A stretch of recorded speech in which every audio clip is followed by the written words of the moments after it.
actions are unacceptable. They show that Europe's defence readiness is urgent. The reckless behaviour by Russia threatens EU citizens, regional stability and international peace. They will not stop on their own. Our response must be clear, united and resolute. We must send a strong message to Russia. Europe stands together. We defend our security and we continue our support to Ukraine. And we need a truly pan-European mindset because the threats go far beyond the eastern border. In recent months, the EU has already taken strong action to improve its defence readiness. The SAFE instrument is one example. Last week in Copenhagen, EU leaders were clear in their commitments to work together. They discussed progress on agreed priority areas that include, among others, air and missile defence, artillery, drones and anti-drone systems, military mobility and cyber resilience. As stated by President Costa, leaders in Copenhagen broadly supported priority flagships presented by the Commission and the High Representative. This includes the European Drone Initiative and the Eastern Flank Watch. The leaders provided guidance for the next step. The European Council in October will revert to the Defence Readiness Roadmap. Drones and counter-drone systems are a top priority. Regarding the Eastern Flank Watch, there was also a meeting of defence ministers from the Eastern Flank countries on the 26th of September. That was hosted by Commissioner Kubilius and the High Representative Kallas. Following the informal European Council last week, President Costa highlighted the need for increased coordination to keep track of progress and a greater role for defence ministers. The Eastern Flank Watch will be complementary to NATO's initiatives and actions at the eastern border, including the Eastern Sentry, the Baltic Air Policing and the Enhanced Forward Presence Forces. EU-NATO cooperation remains essential to close capability gaps and to get European defence to the next level. Drone incidents around Europe remind us that we are facing threats to our critical infrastructure. Such actions are testing our resilience and unity. EU and NATO must remain firmly and closely coordinated, both in our operational response and in our strategic communication. A coherent, clear, united stance is the answer to assuring our citizens that their security is being protected. Russia is the most significant and direct threat to European and transatlantic security, not only because of its war of aggression against Ukraine, but also due to its systematic use of hybrid threats. Russia's hybrid activities continue to increase.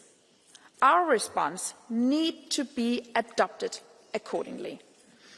Already in October 2024, the EU condemned Russia's intensifying hybrid activity and adopted a new sanctions regime against Russia's actions. We will continue to make use of all available instruments to prevent and respond to Russia's hybrid activities. The EU is getting better prepared and getting more resilient, but we must not stop the course. Thank you. Thank you very much, Minister Bjerre. Now I give the floor to the President of the European Commission, Ursula von der Leyen. I take the opportunity to wish her a very happy birthday.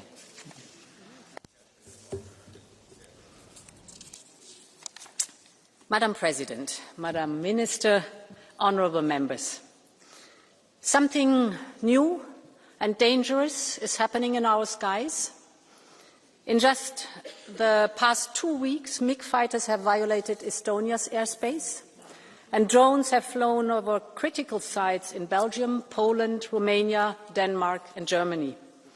Flights have been grounded, jets scrambled, and countermeasures deployed to ensure the safety of our citizens. Make no mistake, this is part of a worrisome pattern of growing threats. Across our Union, undersea cables have been cut, airports and logistic hubs paralysed by cyber attacks, and elections targeted by malign influence campaign. These incidents are calculated to linger in the twilight of deniability. This is not random harassment. It is a coherent and escalating campaign to unsettle our citizens, test our resolve, divide our Union, and weaken our support for Ukraine. And it is time to call it by its name. This is hybrid warfare, and we have to take it very serious. To those who still doubt, look at what is happening. One incident may be a mistake. 2 incidents a coincidence. But 3, 5, 10. This is a deliberate and targeted grey zone campaign against Europe.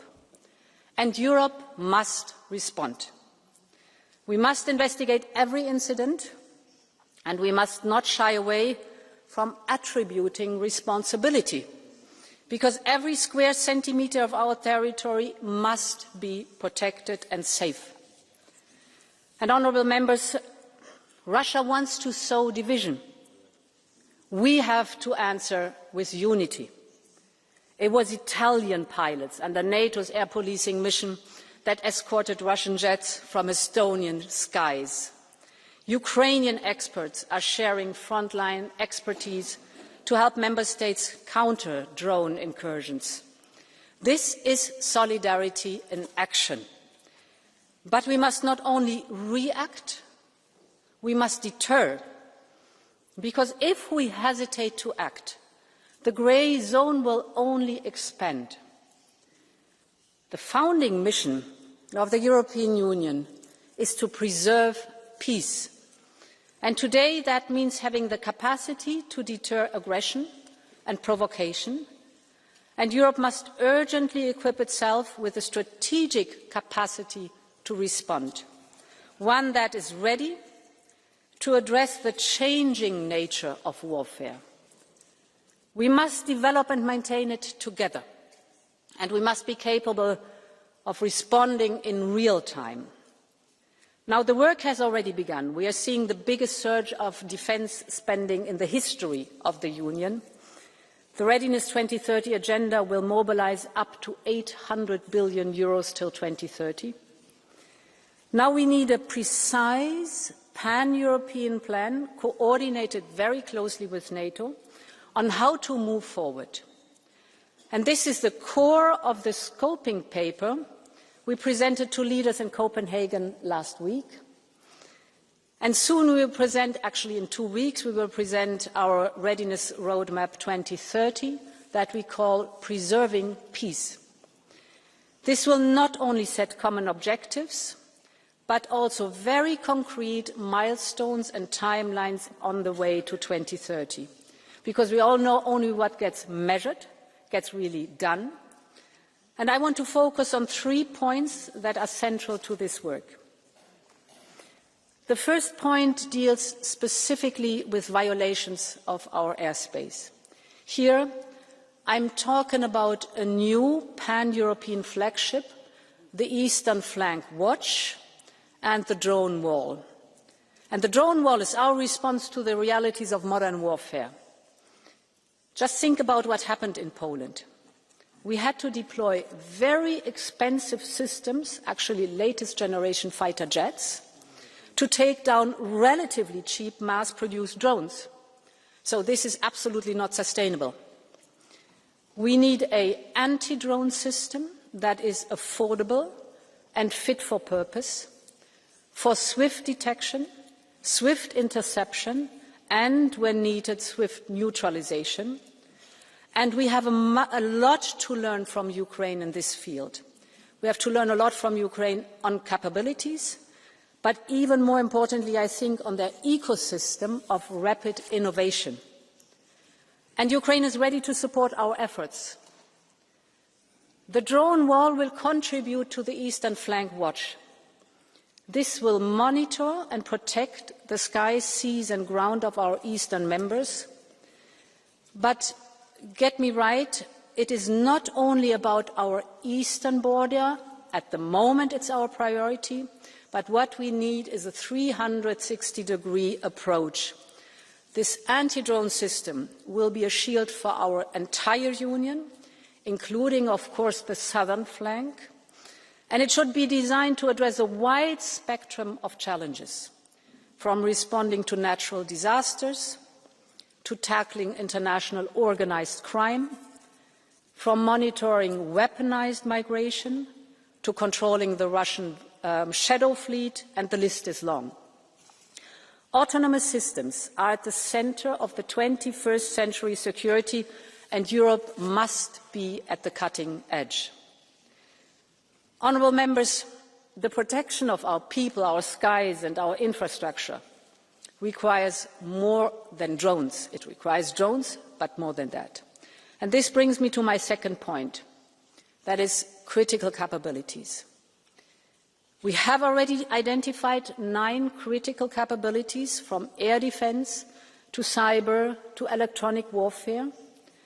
For each of these, we will form collective capability coalitions that are groups of member states committed to deliver together and fast. We have seen this lead nation model deliver before. Just think of the Czech initiative or of the Danish-led initiative to provide weapons and ammunition to Ukraine, very successful. There also one nation took the lead. Others joined in to place larger orders. Industry scaled up and prices went down. So we will now expand this across the board. This is fast, this is efficient, and most importantly of all, it is made in Europe. My third point, none of this is possible without a strong European defence industry. We need to be able to rely on our own industrial base, specifically in critical times. Today, as we all know, most investment goes outside the European Union. In other words, these are jobs outside Europe. This is absolutely not sustainable. Our surge in defence spending must also be an engine of growth here in the European Union. I know that partially this is already happening. We see new factories and production lines that are springing up across Europe. That's good. Our defence industry is hiring thousands of skilled workers, also very good. And we see that the spillovers are being felt in other industries too. And we've seen it time and again.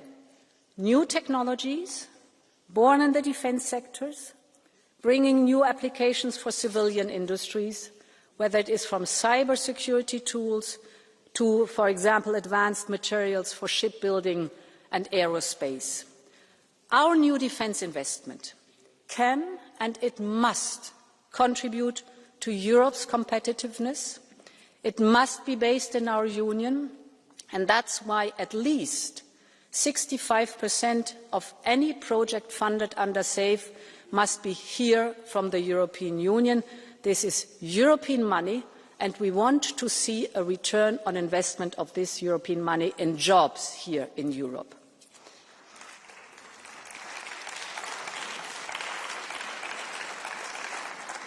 Honourable members, tackling Russia's hybrid war is not only about traditional defence.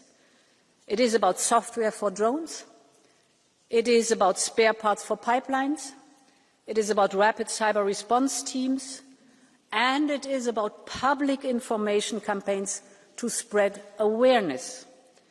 So this requires a completely new mindset for all of us. We must be ready to leave our comfort zone. We need to explore new ways of doing things, and most importantly, we must deter everyone who seeks to harm our territory and our people. The choice before us is very simple. We either can shy away and watch Russian threats escalate, or we meet them with unity, deterrence and resolve. And I know which side we will choose. Thank you very much, and long live Europe. Thank you very much, President von der Leyen. And now we go to the first round of the political group speakers, starting with the EPP group. Andrzej Halicki, 1.5 minutes. Thank you. Szanowni Państwo, 22 listopada 2020 roku, 3 lata temu, przyjęliśmy rezolucję i nazwaliśmy Rosję krajem organizującym terroryzm przeciwko demokratycznym wartościom, przeciwko nam, Europie. Nie wszyscy podzielali ten pogląd. Byłem współautorem tej rezolucji, ale w ostatnich dniach 10 września nad Polską, a później nad duńskimi lotniskami, nad Monachium, myśliwce nad Estonią, codziennie na Bałtyku mamy dowody, tak, Rosja w sposób terrorystyczny atakuje Europę. I nie możemy być bezbronni. Cieszę się, że ta inicjatywa pani przewodniczącej Ursuli von der Leyen i Andriusa Kubiliusa, komisarza do spraw bezpieczeństwa o ścianie antydronowej, to jest jeden z elementów koniecznej odpowiedzi, bo Rosja rozumie tylko siłę, solidarne i jednolite stanowisko wszystkich państw członkowskich, ale także NATO. Tę odpowiedź dostała 10 września.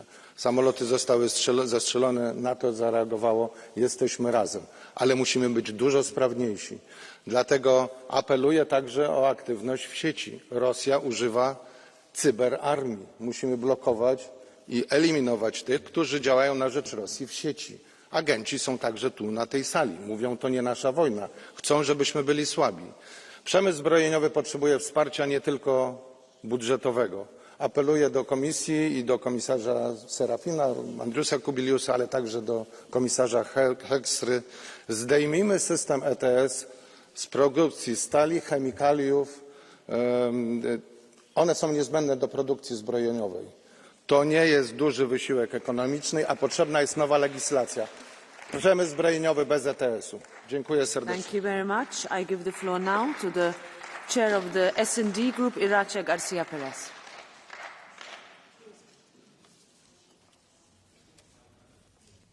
Gracias, presidenta. Quiero comenzar expresando toda nuestra solidaridad con Ucrania, que resiste desde hace más de 3 años la agresión rusa, y con todos los países europeos que han visto cómo el régimen de Putin ha violado su espacio aéreo, saboteado sus infraestructuras y puesto en riesgo la vida de sus ciudadanos. Cada dron ruso que sobrevuela nuestra Unión es una advertencia, y es que Putin no se detendrá. Hace mucho tiempo que lo dijimos, el apaciguamiento no funciona con los dictadores. No funcionó en el pasado y no funcionará ahora. Putin nunca quiso la paz. Ni en Georgia, ni en Crimea, ni en el Donbass, ni hoy en el conjunto de Ucrania. Y Putin solo negociará cuando sienta que está perdiendo.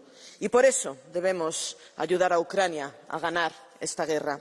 Señora von der Leyen, ha llegado el momento de presentar una propuesta para confiscar los 200.000 millones de euros de activos rusos congelados. Y el Consejo debe asumir su responsabilidad y autorizar a Ucrania a utilizar armas occidentales contra todos los objetivos militares desde donde Rusia lanza sus ataques, porque no hay tiempo que perder. Este es un momento decisivo y solo la Unión Europea puede garantizar la supervivencia de Ucrania. Y de la supervivencia de Ucrania depende también nuestra propia seguridad. Pero no basta con ayudar. La Unión Europea también debe fortalecerse. Necesitamos una industria europea de defensa capaz de actuar, un pilar europeo dentro de la OTAN, un sistema común de defensa aérea y antidrón y una mayor innovación, ciberseguridad y producción común. Putin desafía nuestra libertad, pero nuestra respuesta debe de ser más Europa, una Europa fuerte, unida y capaz de proteger su cielo, su tierra y su futuro. No temamos el ruido de los drones, respondamos con la fuerza de nuestra unión. Muchas gracias. Thank you very much. Now for the PFE group, Pierre Romain, 3 minutes. Madame la Présidente, Monsieur le Commissaire, vous le savez, nous sommes fermement attachés à la souveraineté des États, au respect de l'intégrité territoriale et au caractère inviolable des frontières. C'est donc sans ambiguïté que nous dénonçons les violations de l'espace aérien des pays européens alliés commises par la Russie. Cette fermeté doit s'accompagner de lucidité et de proportionnalité. Les déclarations outrancières qui assimilent toute intrusion à un acte de guerre ou appellent à abattre n'importe quel objet volant sont contre-productives et masquent les vrais enjeux. Les outrances alimentent la propagande du régime russe, qui souhaite présenter les pays victimes des violations comme des pays responsables d'une escalade. Et les outrances installent un climat de peur qui gêne, bien plus qu'il ne facilite, la mise en œuvre des politiques militaires ambitieuses. Face aux violations de l'espace aérien sur le flanc Est, des procédures existent, pleinement maîtrisées par nos forces armées et notamment nos pilotes. Évitons donc toute manifestation de panique et toute forme de paranoïa castratrice. Nous ne sommes pas en guerre avec la Russie, et c'est heureux. Mais nous ne sommes pas en paix non plus. Ces catégories n'ont pas disparu, mais la guerre et la paix sont deux pôles extrêmes, entre lesquels existe une zone grise faite d'États intermédiaires, au sein de laquelle chacun cherche à imposer à l'autre sa volonté. C'est dans cette zone grise, cette paix-guerre, où nous nous trouvons avec la Russie, où toute incitation inutile à commettre l'irréparable est à proscrire, mais où il faut se garder d'être tétanisé par les menaces de guerre totale brandies par Moscou pour nous empêcher d'agir. Car ne nous y trompons pas, l'invasion militaire n'est pas la seule option dont dispose un État pour imposer sa volonté à d'autres. Lorsqu'on parle de guerre de nouvelle génération, on oublie bien souvent de rappeler que les maîtres de cette stratégie ne résident pas seulement dans quelques think tanks occidentaux, mais qu'ils existent en Russie, où a aussi été pensée une doctrine du contournement de la lutte armée pour atteindre des objectifs stratégiques, et dont l'Ukraine a été un terrain d'essai idéal dès avant 2014. Alors que faire? Dissuader grâce au rôle potentiel et au rôle actif de nos forces armées. Dissuader en faisant comprendre à l'adversaire potentiel que ses capacités de nuisance sont limitées, ce qui passe aussi par la cohésion interne de nos sociétés. Dissuader en tournant définitivement la page des 30 piteuses dernières années, où nous contents d'avoir proclamé la fin de l'histoire, nous avons aussi annoncé la fin du territoire. Or, le territoire fait son grand retour, et avec lui la nécessité de le protéger, de le rendre robuste et résilient, pas seulement contre les groupes djihadistes, mais contre les opérations d'États contestataires ou hostiles. Dissuader, c'est empêcher de nuire, et c'est ce que nous devons être capables de produire en Europe à l'égard de la Russie. Ni élan va en guerre, ni muniquisme larmoyant, pour reprendre la formule du général de Gaulle, à propos de ceux qui voulaient céder aux pressions de Khrouchtchev. Dissuasion donc, car la guerre n'est pas souhaitable et car la paix n'est pas encore possible. Je vous remercie. Merci. Now for the ECR group, Adam Bielan, 2 minutes. Szanowna Pani Przewodnicząca, Rosja podejmuje coraz bardziej wyrafinowane próby wywierania presji na kraje Zachodu. Ostatnie tygodnie pokazują dobitnie, że agresywna polityka Kremla nie zna granic, dosłownie i w przenośni.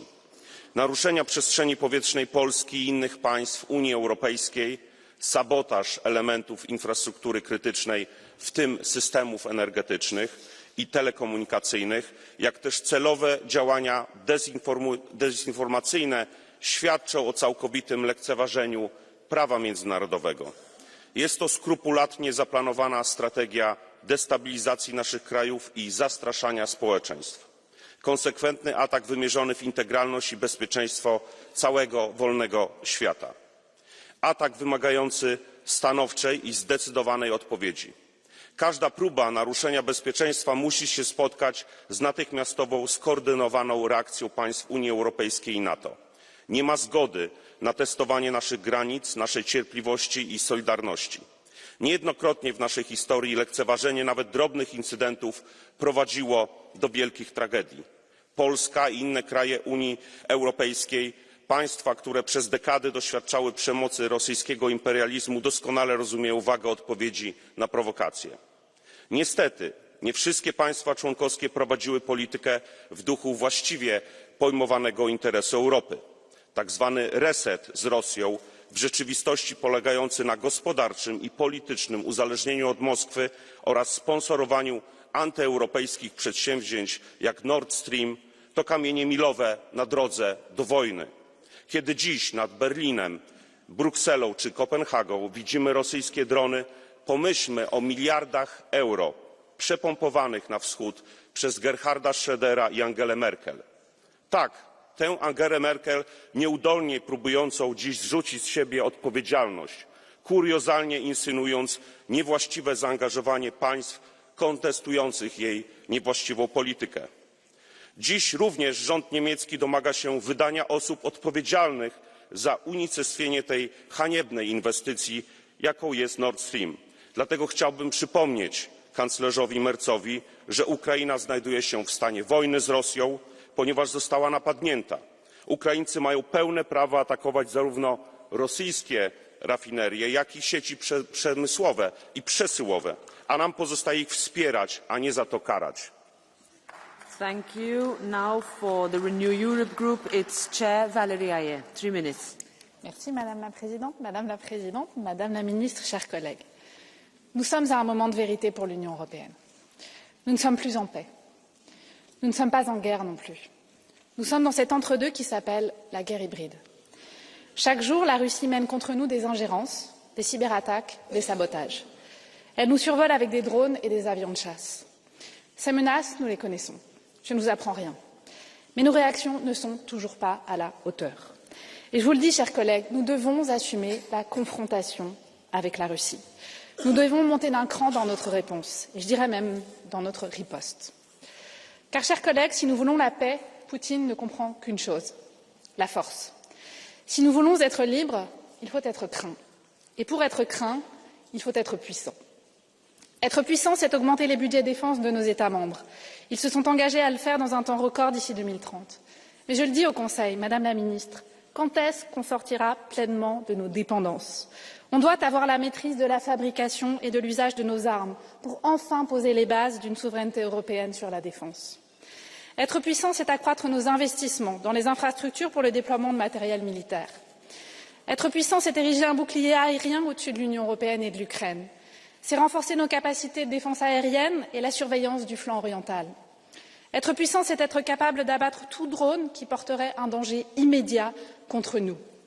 C'est aussi sanctionner Viktor Orban, qui envoie des drones hongrois dans le ciel ukrainien. C'est scandaleux.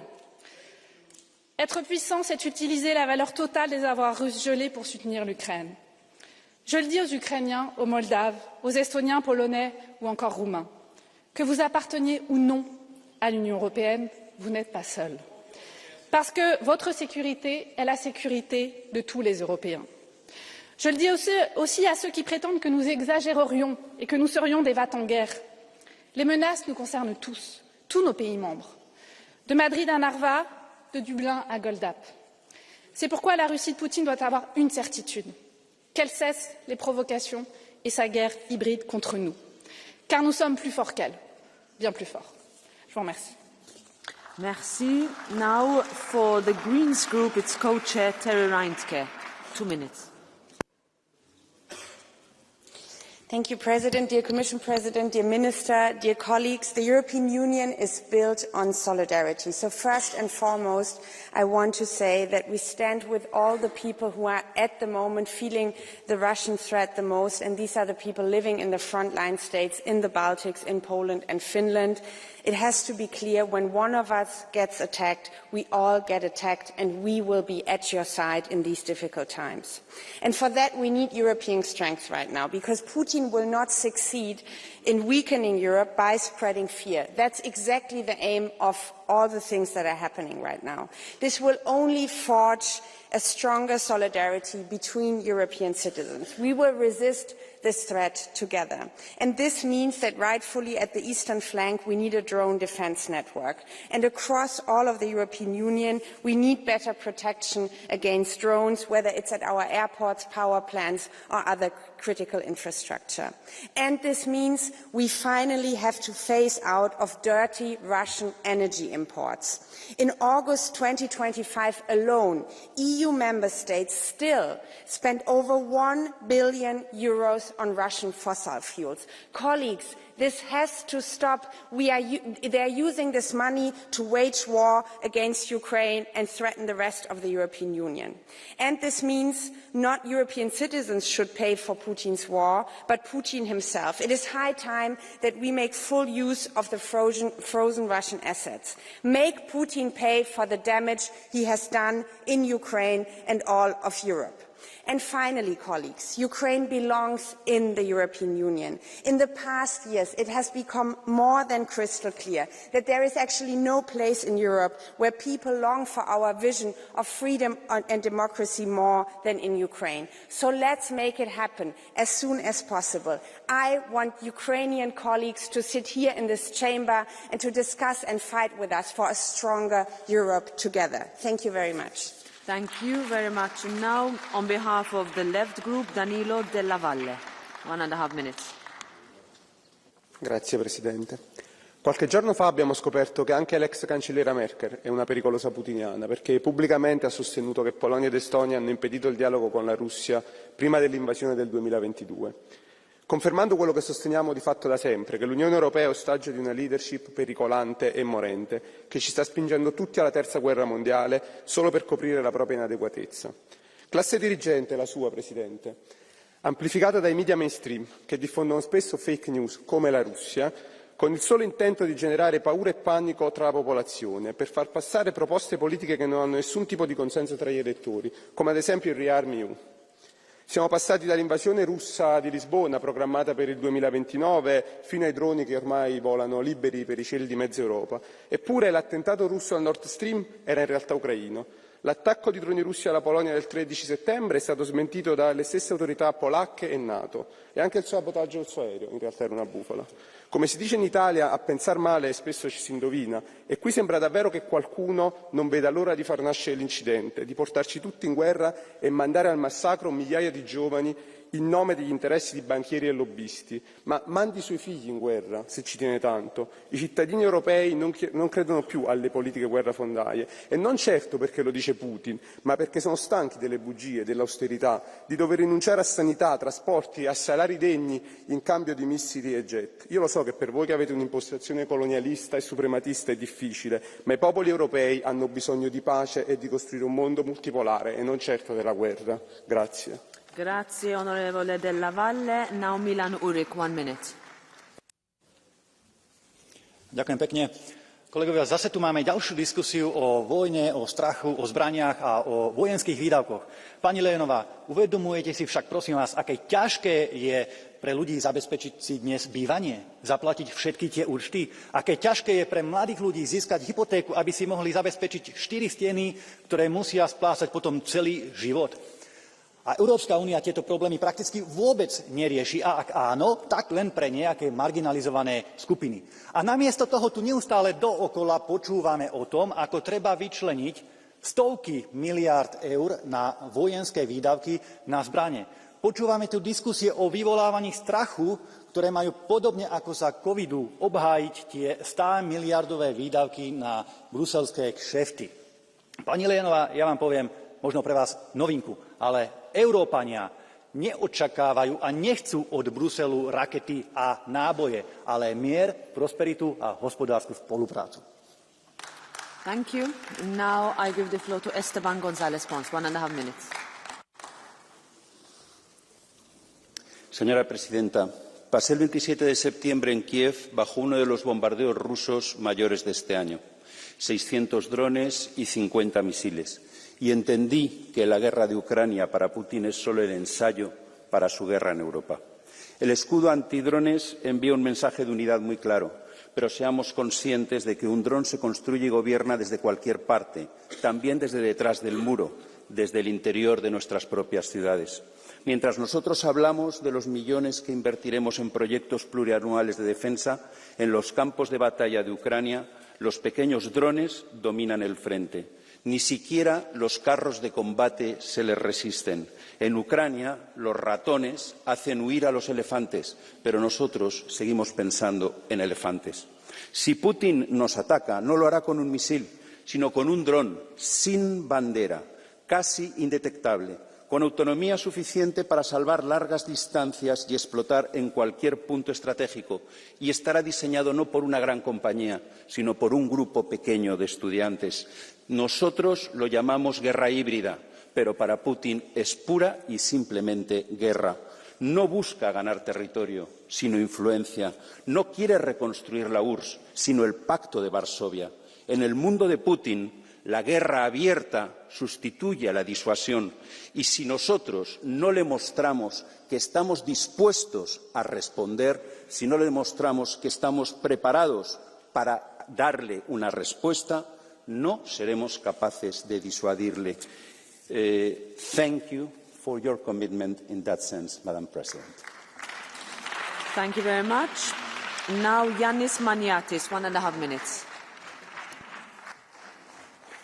Κυρία Πρόεδρε της Επιτροπής, αυτό που συνέβη τις προηγούμενες εβδομάδες είναι απαράδεκτο. Η Ρωσία δοκιμάζει τις δυνατότητες και τις αντοχές μας και δυστυχώς αποδείχθηκε ότι δεν είμαστε έτοιμοι. Ως Ευρώπη πρέπει να προσαρμοστούμε άμεσα στις νέες τεχνικές πολέμου.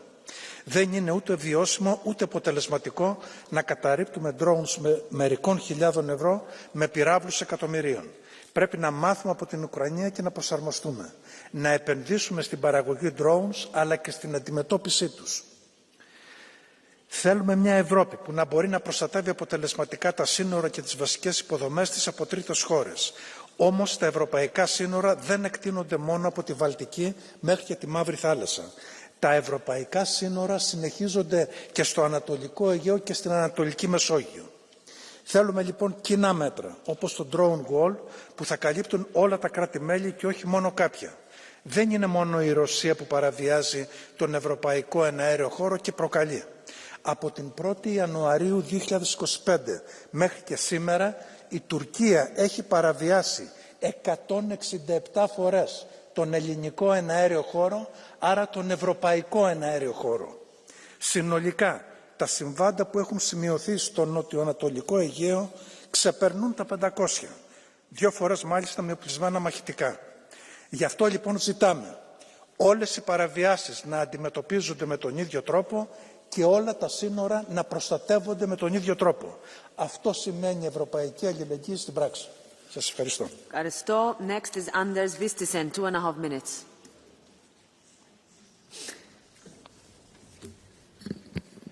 I går måtte Danmarks statsminister Mette Frederiksen på dansk tv erkende, at hun ikke havde gjort nok for at forberede Danmark mod hybridtruslen. Det kan ellers være underligt, for den danske statsminister har været blandt de mest aggressive fortalere for konflikt med Rusland i EU.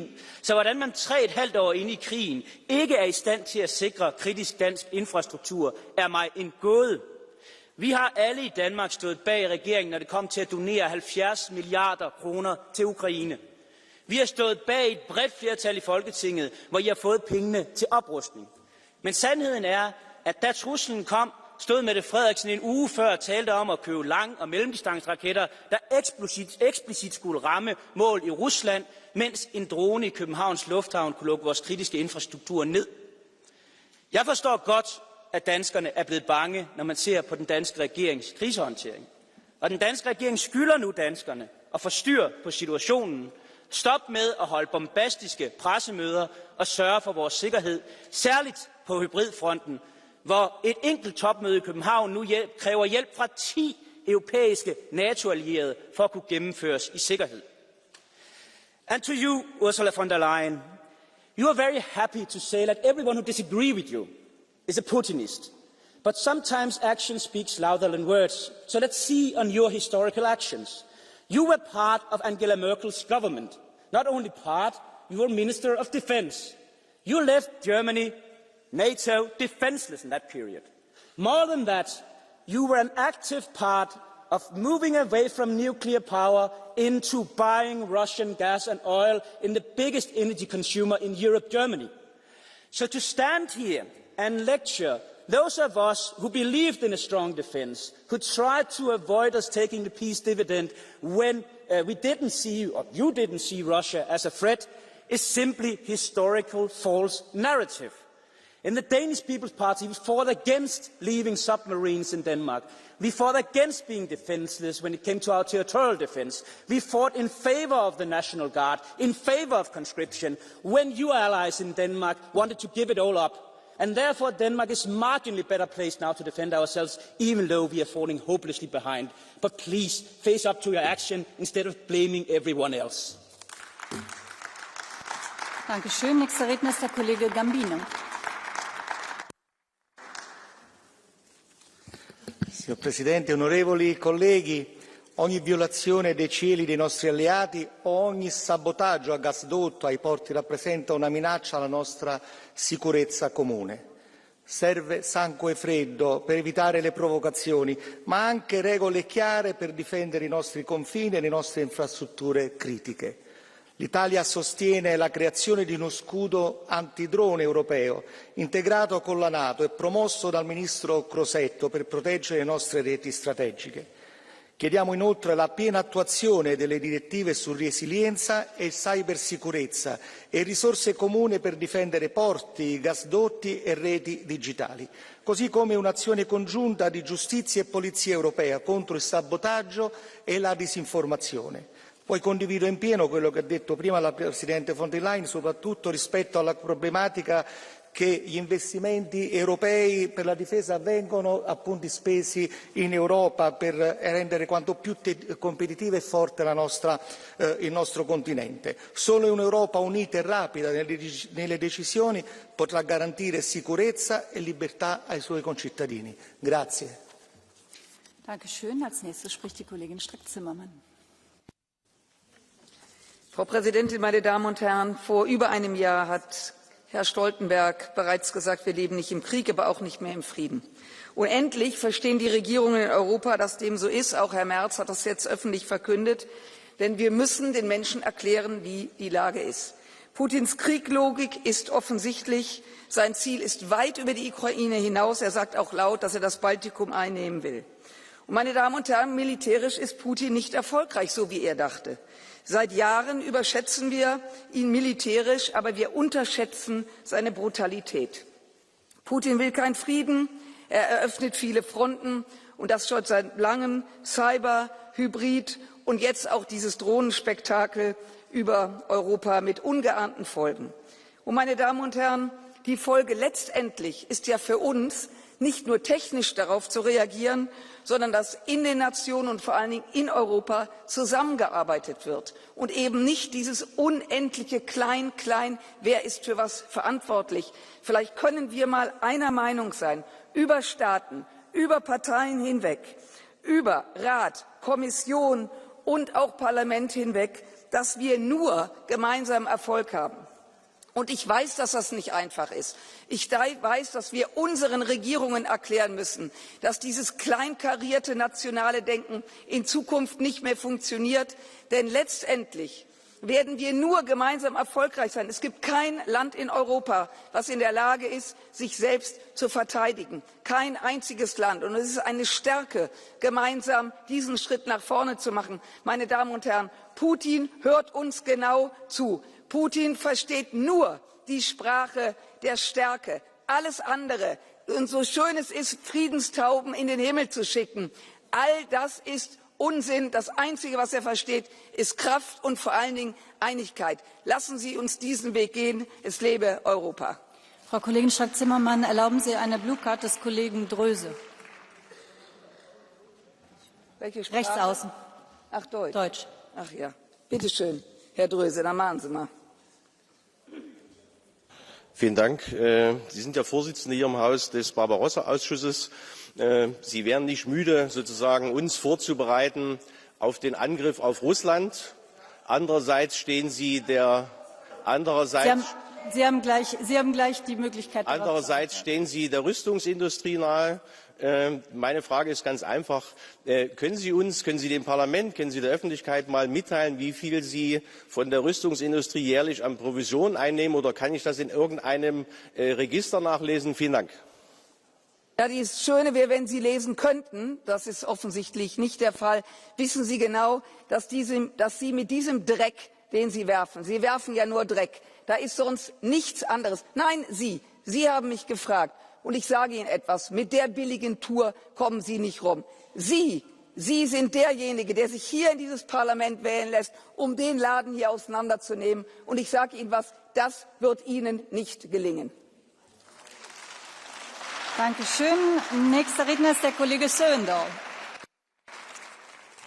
Thank you. I'm going to speak in Danish. I de seneste uger har Ruslands aggressioner overskredet alle hidtidige grænser. Vi har været under et massivt pres fra hybride trusler, men selvfølgelig ikke i et omfang, der bare minder om det, ukrainerne og den ukrainske befolkning udsættes for. Også i Danmark har vi set intimidering og provokationer af et hidtil uset omfang. Blandt andet har droner invaderet vores luftrum. De her episoder gør det også klart for mig, vi har alle et ansvar for vores fælles europæiske sikkerhed. Det sker i Danmark, det sker i Polen, det sker i de baltiske lande og senest i Tyskland, er fælles europæiske problemer, som kræver fælles europæiske løsninger. Jeg er en stor beundrer af det ukrainske folk, som på 4. år står imod den russiske aggression, og nu til med kommer Europa til undsætning. Vi kan lære så meget af ukrainerne, og derfor er et tæt samarbejde med ukrainsk forsvarsindustri helt centralt. Lad mig gøre det klart. Ruslands fortsatte aggression overtræder international lov. Fra europæisk side skal vi stå sammen. Vi skal stå sammen med Ukraine, og vi må ikke lade russiske provokationer så tvivl om vores vilje til at forsvare os selv. Nächste Rednerin ist die Kollegin Demirel. Dankeschön, Frau Präsidentin. Wir brauchen einen Drohnenwall, halt es aus der Rüstungsindustrie. Dies folgt aber der Logik der Eskalation. Liebe Kolleginnen und Kollegen, die gegenseitige hybride Kriegsführung läuft schon lange und sie spitzt sich immer weiter zu. Es wäre falsch zu behaupten, dass hybride Kriegsführung und Angriffe eine Erfindung nur eines Akteurs wären, also nur Russlands sind. Auch die EU greift immer wieder zu solchen Mitteln. Regime-Change-Diskurse, Sabotage, verdeckte Militäreinsätze, direkte oder indirekte Einflussnahme auf Entwicklungen in anderen Ländern. Das gehört zum Standardrepertoire aller Großmächte, allen voran der NATO-Staaten.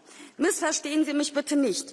Jede vorsätzliche, potenziell gefährliche Verletzung des Luftraums ist ein klarer Verstoß gegen das Völkerrecht und muss auch natürlich verurteilt werden.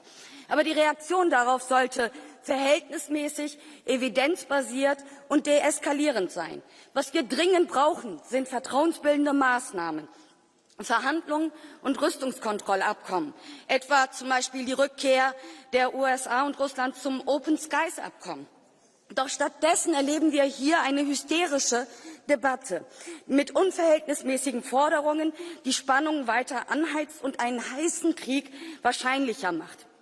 Eine Debatte, die Wörter wie Frieden und Entspannung meidet, ist brandgefährlich, liebe Kolleginnen und Kollegen. Wir müssen nicht kriegstüchtig sein, sondern wir müssen wieder friedensfähig werden. Das ist Sicherheitspolitik.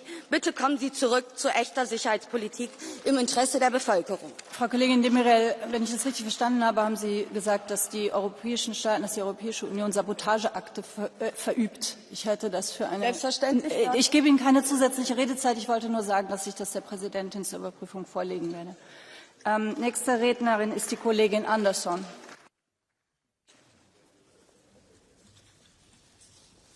Ja, vielen Dank.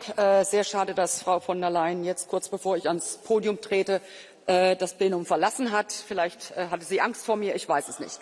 Aber nichtsdestotrotz, wenn das Flugzeug der Kommissionspräsidentin das GPS-Signal verliert, dann ruft Brüssel natürlich sofort, es war Russland, noch bevor irgendwelche Daten überhaupt vorlagen.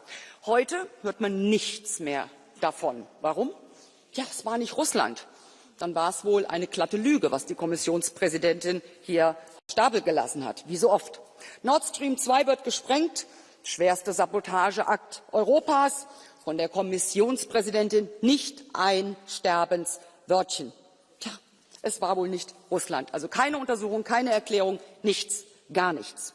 Ja, Russland greift Europa an mit Cyberangriffen, Propaganda und dergleichen. Und das muss auch beantwortet werden. Aber gerade jetzt, wo wir glaubwürdige Institutionen bräuchten, inszeniert sich diese Kommission in einem billigen Schmierentheater. Sie schürt Angst, schlägt falschen Alarm, verspielt das wenige Vertrauen, was möglicherweise noch vorhanden ist. Diese Kommission ist alles, aber sie ist nicht glaubwürdig. Ihr Rücktritt längst überfällig. Morgen wäre übrigens ein sehr guter Tag dafür. Aus diesem Grund ist der Misstrauensantrag gegen Ursula von der Leyen und diese lächerliche, inkompetente, verlogene Gurkentruppe unbedingt bitte kommen Sie zum Ende. Das muss ein Ende haben. Vielen Dank. Frau Kollegin Andersson, akzeptieren Sie eine Blue Card des Kollegen Siepe? Gerne. Bitte schön, 841.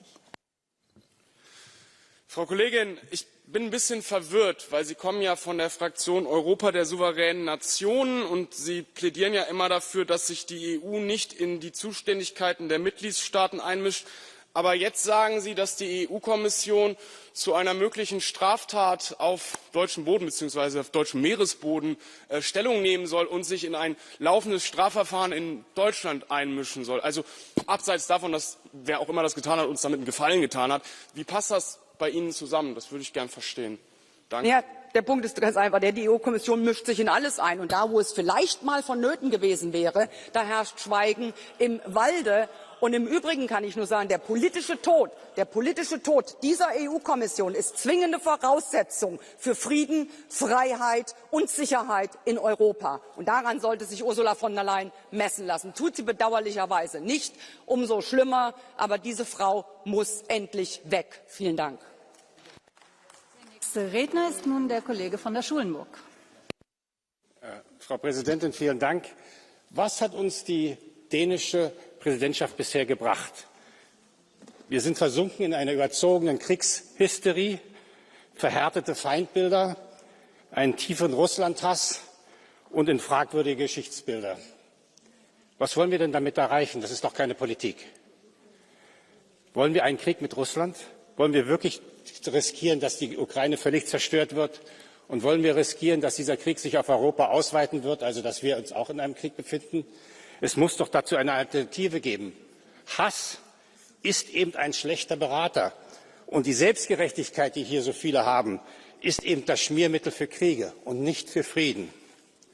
Wir müssen umdenken und wir müssen versuchen zu verhandeln. Wir müssen mit den anderen reden. Und das bedeutet auch, dass wir Respekt für unseren Gegnern haben müssen. Wir müssen den Respekt entwickeln. Wir müssen versuchen, unseren Gegnern, und das bedeutet auch Russland, zuzuhören. Wir müssen auch versuchen zu verstehen, warum dieser Krieg ist. Sonst werden wir da keine Lösung finden. Deswegen ist mein Aufruf an dieses Parlament: Lassen Sie sich nicht von der Kriegshysterie einfangen. Versuchen Sie, und das ist die Aufgabe aller Parlamentarier, endlich für eine friedliche Lösung zu sorgen. Vielen Dank. Herr Kollege von der Schulenburg, akzeptieren Sie eine Blue Card des Kollegen Sinkiewicz? Ja, eine Frage. Bitte schön, Kollege Sinkiewicz. Yes, thank you very much. You spoke about diplomacy. So first it was occupation of Crimea, then it was Luhansk and Donetsk, then Putin invaded the whole of Ukraine.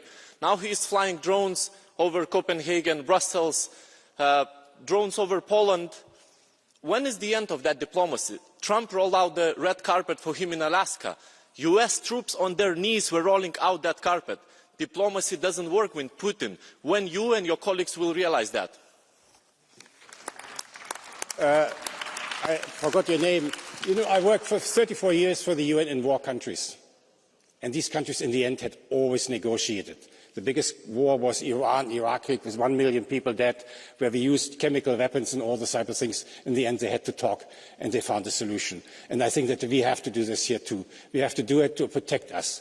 Then the UN Charter doesn't say that you shouldn't use force. It says that we should negotiate in order to prevent the use of force. And I think if you ask about this, this is what we have not done in the beginning. Thank you. Dankeschön. Der nächste Redner ist die Kollegin Sofko. Ihre Redezeit ist um. Nächste Kollegin, Kollege Sofko. For God's sake, I mean, I think we should first manage these speaking times here in order to manage everything in the geopolitical order. So, thank you very much. The recent incursion into European airspace showed that the threat is multifaceted and that a wide range of means is used to destabilise us. The European Union must respond firmly to these hybrid threats. EU member states must invest into anti-drone systems to protect their critical infrastructure against a drone attack. This is what Croatia has committed to, along with the participation in the drone coalition, to ensure a stable supply of drones to Ukraine to support production of drones in Europe. Moreover, to counter the evolving Russian threat to our security, I welcome the European Commission proposal to develop European defence projects such as the Eastern Flank Watch. However, in designing this project, we must take into account the full scope of NATO's flank, from north to south, from east to west, Mr. Commissioner, as we already discussed.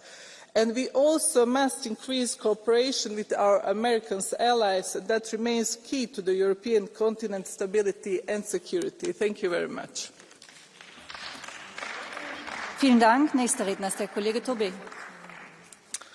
President, Europe is under attack. Russian fighter jets and drones are violating our skies. Our critical infrastructure is being targeted. And this should not come as a surprise to anyone. This is straight out of Putin's playbook. For more than a decade, my home country, Sweden, has faced Russian airspace violations. In the Baltic Sea, Russia has targeted critical infrastructure. Putin's violations have become bolder, more reckless, more dangerous. We have to unite to defend ourselves with real capability and force, strengthen our common defence, invest in tanks and ammunition. But it is also obvious, colleagues, that we have to do more to strengthen our capability with drones. This is, frankly speaking, more than a drone shield that we need to invest in. I therefore would like to urge all Member States and the European Commission to seriously consider how to tackle this new Russian threat. This is about protecting our Union and our citizens and making clear that Europe will never bow down to any aggression. Thank you. Danke. Als næste spricht die Kollegin Schaldemose. Tusind tak. Som vi har hørt flere gange her, så i senere uger har vi set droner lukke lufthavne i Danmark, i Sverige, i Finland, i Polen, mange steder. De har svævet over militærbaser i Europa, over civil infrastruktur. Og det har skabt usikkerhed hos borgerne i Europa. For når flyene står stille og luftrummet lukkes, så mærker folk, at truslen er tæt på. Men ved hvad, det er præcis det, Rusland ønsker. De ønsker at skabe frygt, tvivl og splittelse. Vores svar skal være det modsatte. Vi skal skabe tryghed og sammenhold. Intet medlemsland kan stå alene over for de her hybride angreb.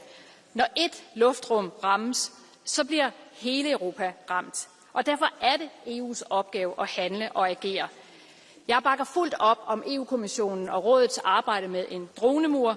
Et fælles skjold, der er vigtigt. Vi skal gøre alt, hvad vi kan for at beskytte hinanden. Vi skal tage ansvar, men først og fremmest skal vi stå sammen. Vi skal ikke gå Putins ærne. Vi har brug for at stå sammen, og det gør vi ved at investere i fællesskab i Europa. Tak. Kollegin Schaldemose, there is a blue card from Mr. Storm. Do you accept that? Please, 211. You have to press the button, please. 211 microphone. 211, yes. Yes. Den virker, ikke? Tak for talen, Christel. Du siger, at det er vigtigt, at vi står sammen i Europa. Det kan man selvfølgelig ikke være uenig med dig i, og der skal handles nu. Nu er mit spørgsmål så, du repræsenterer jo den danske regering, i hvert fald det samme parti, som den danske regering gør, og vores statsminister Mette Frederiksen. Og som der tidligere blev gjort rede for i dag, så er vi 3,5 år inde i krigen, og Danmark har endnu ikke reageret. Vi har endnu ikke taget de foranstaltninger, der skal til for at beskytte vores egen luftrum. Hvordan vil du arbejde for, at vi i Europa og EU kan arbejde bare en lille smule hurtigere, end dit parti har vist, at de er i stand til at gøre hjemme i Danmark? Jeg tror, at det er tydeligt for enhver, at krigen har udviklet sig over tid. Først var det Ukraine, der blev ramt, og vi har brugt i Danmark utrolig mange midler til at støtte Ukraine, fordi de er jo faktisk vores værn og vores sikkerhed. Derfor har vi brug for det. Og så har vi så nu på det seneste, ikke kun i Danmark, men i store dele af Europa, set, at dronerne kommer ind. Og derfor er der brug for, at vi bliver bedre til at håndtere det. Men tag ikke fejl, for jeg tror, i det øjeblik, at vi har fået styr på droneforsvaret i Europa, så går russerne videre til noget andet. Så går det til vores energiinfrastruktur, så går det til vores IT-systemer osv. Vi er i en hybridkrig. Vi bliver nødt til at følge med. Det koster mange penge, og vi har brug for at skynde os. Men hver gang vi får lukket et hul, så tror jeg, at de finder et andet. Så vi skal stå sammen, og det er det, der er svaret. Tak. Dankeschön. Nächster Redner ist der Kollege Laszlo.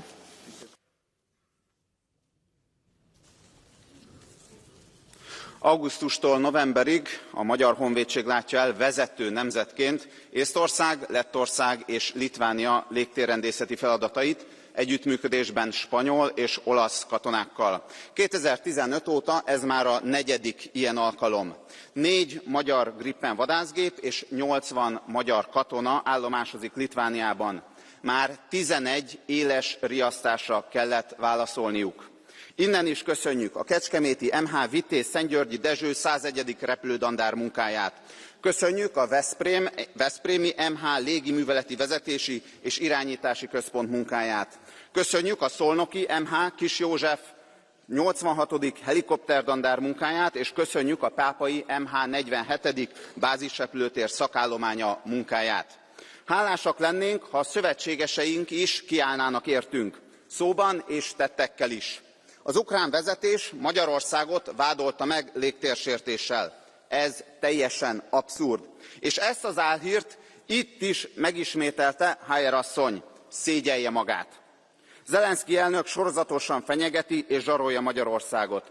Nem csak szóban, hanem a Közép-Európa energiabiztonsága szempontjából egy fontos olajvezeték sorozatos támadásával is. Ez elfogadhatatlan. Ahogy az is, hogy az Európai Bizottság cinikusan letagadja az ügy jelentőségét.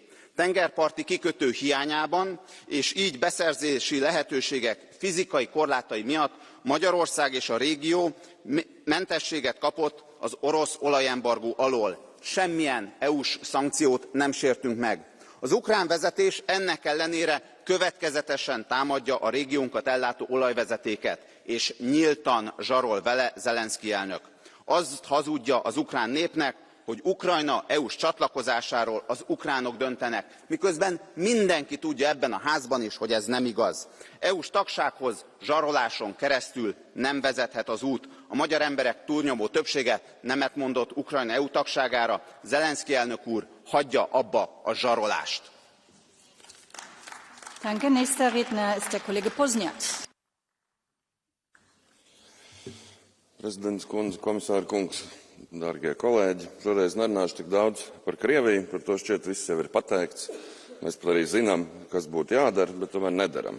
Iesaldēti aktīvi stāv, kur stāvējuši, mēnu flote turpina pildīt Kremļa kases, un tagad arī droni mums ir virs Eiropas.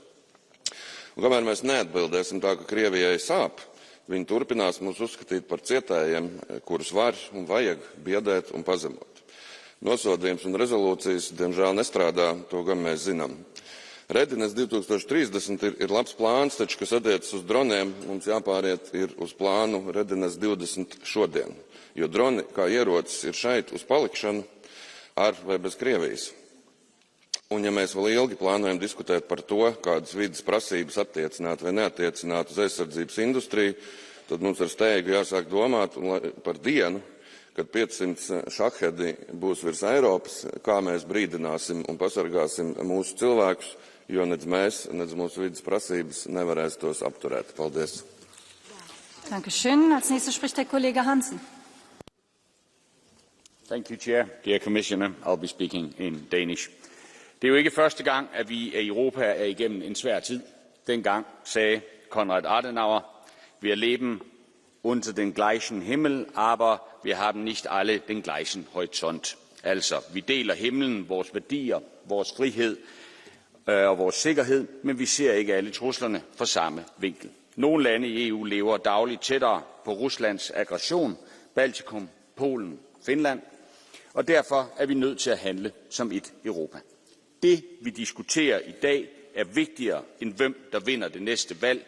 Det her, det handler om Europas sikkerhed. Det handler om, at borgerne kan stole på, at lyset tændes, at vandet løber, og at vores kritiske infrastruktur er beskyttet.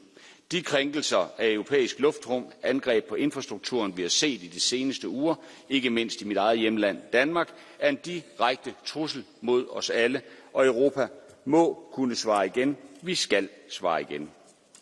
Vi skal give vores forsvarsindustri plads til at levere løsninger. Værn mod droner, hybride trusler kræver kapital, kompetencer og hurtige godkendelser. Og vores forsyningskæder skal gøres hurtige og robuste mod sabotage og politisk pres. Og indtil vi har opbygget nye værn, skal vi bruge de eksisterende militære midler på at øge patruljeringen og nedskyde udefrakommende droner. Vi må og vi skal vise styrke i den nuværende situation. Og vi må integrere Ukraines forsvarsvirksomheder i den europæiske forsvarsøkonomi, ikke som et nødlager, men som en strategisk styrkelse af vores fælles sikkerhed. Lad det være et klart budskab til Rusland. EU står stærkt og samlet, og vi må med al vores styrke forsvare vores frihed, vores demokrati og vores fælles værdier. På vegne af den danske delegation, tak for ordet. Dear colleague Hansen, do you accept the blue card by colleague Ronsa? Yes, of course. Micro 274, please. I will speak in Polish. Please take the cans. Okay. Headphones, please.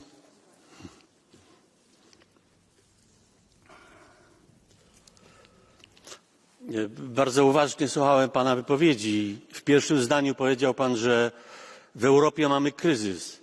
Dlaczego pan tak zaczął swoją wypowiedź? Skąd się wziął ten kryzys? Kto jest odpowiedzialny za ten kryzys? Czy widzi pan jakąś rolę Angeli Merkel, dyplomacji niemieckiej w obłaskawianiu Putina? Czy widzi pan jakieś błędy, które ona popełniła przez dekadę, rządząc i Niemcami, i Unią Europejską? Zresztą podobnie postępował polski przywódca, przyjaciel Angeli Merkel, Donald Tusk. Czy pan widzi jakąś rolę i błędy dyplomacji z tych krajów, z Niemiec i z Polski? Dziękuję bardzo. Thank you. 30 seconds for the reply. Jeg tror, alle har haft en opfattelse af, at Rusland var et andet sted, end Rusland i virkeligheden var. Det er jo derfor, at vi er nødt til at samles, og det er jo derfor, vi er nødt til at svare igen med den hårdeste konsekvens muligt, fordi man skal ikke tro Europa. Europa er et værn, som beskytter os alle sammen, og det skal vi holde fast i. Dankeschön. Nächster Redner ist der Kollege Negrescu.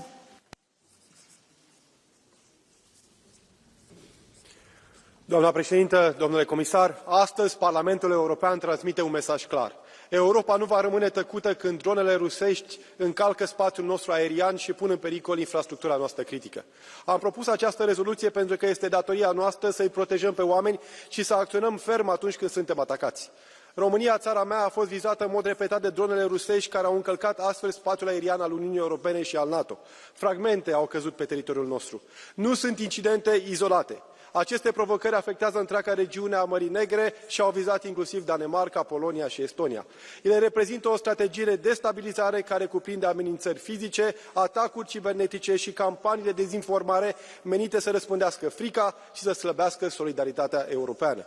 Cerem o reacție comună, coordonată și transparentă a UE și NATO, fără a escalada conflictul, dar suficientă pentru a disuada Rusia. Statele afectate trebuie sprijinite prin investiții în apărare, în capacități antidronă, în infrastructura critică de la Marea Neagră și în securitatea cibernetică.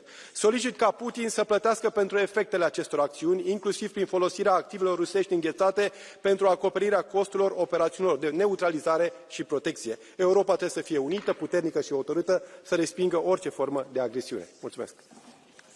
Dankeschön. Nächste Rednerin ist die Kollegin Loiseau.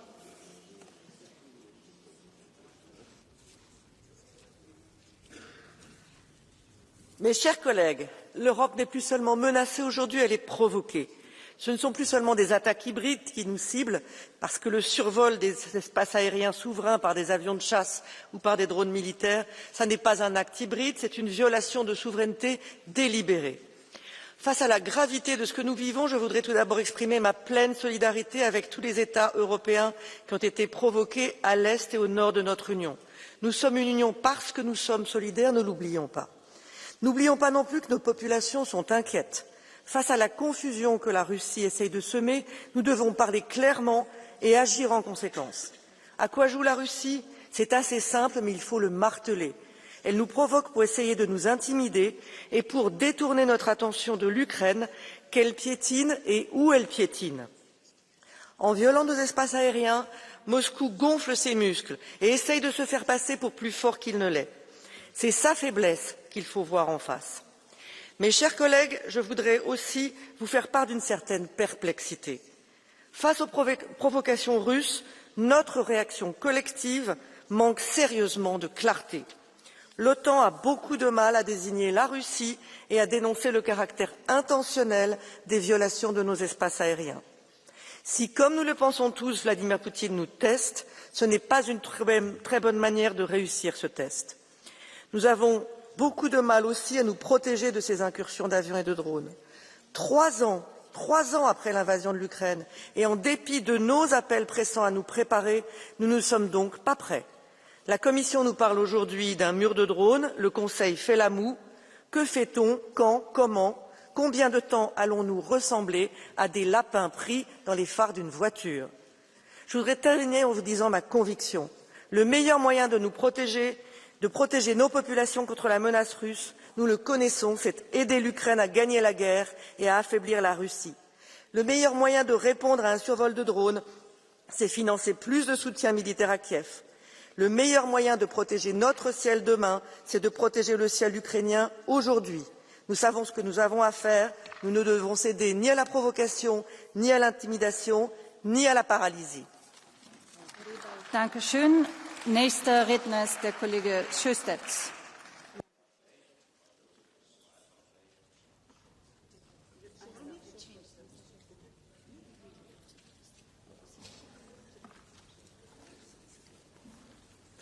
Tack så mycket, fru talman.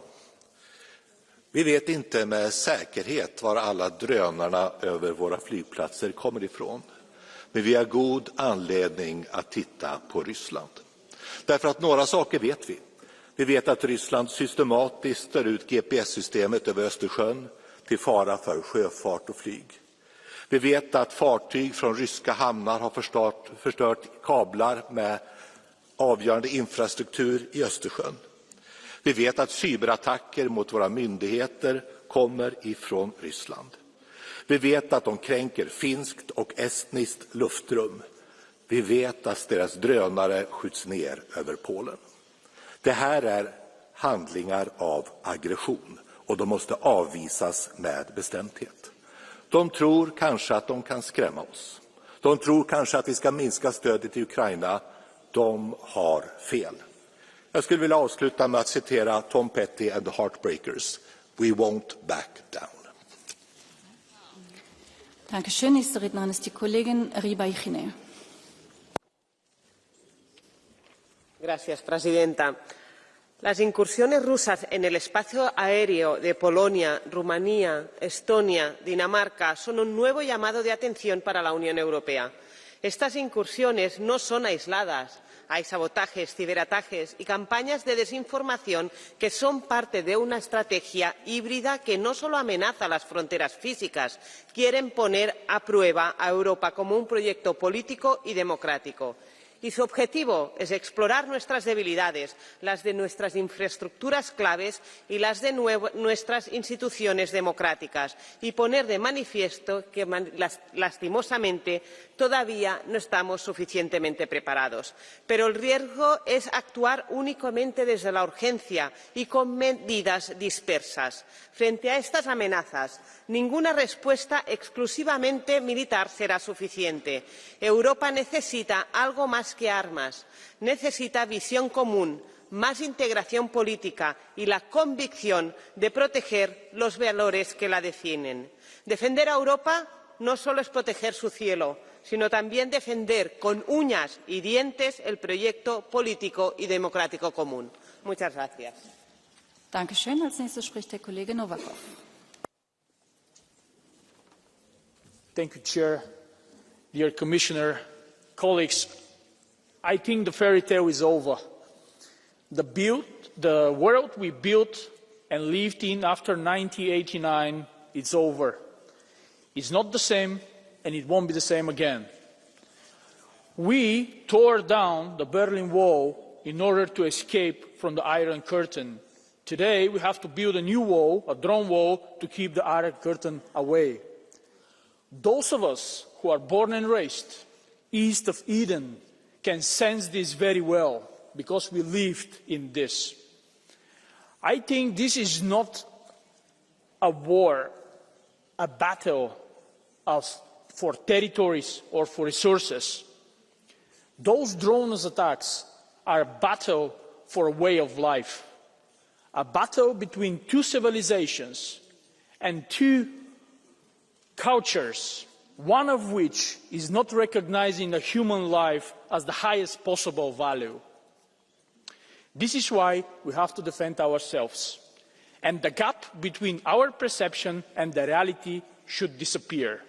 We have to face the reality and prepare to be a peaceful pacifist with the capabilities to defend ourselves. Thank you so much. Dear colleague Novakov, do you accept the blue card by colleague Jungblut? Sure, with pleasure. Please, 613.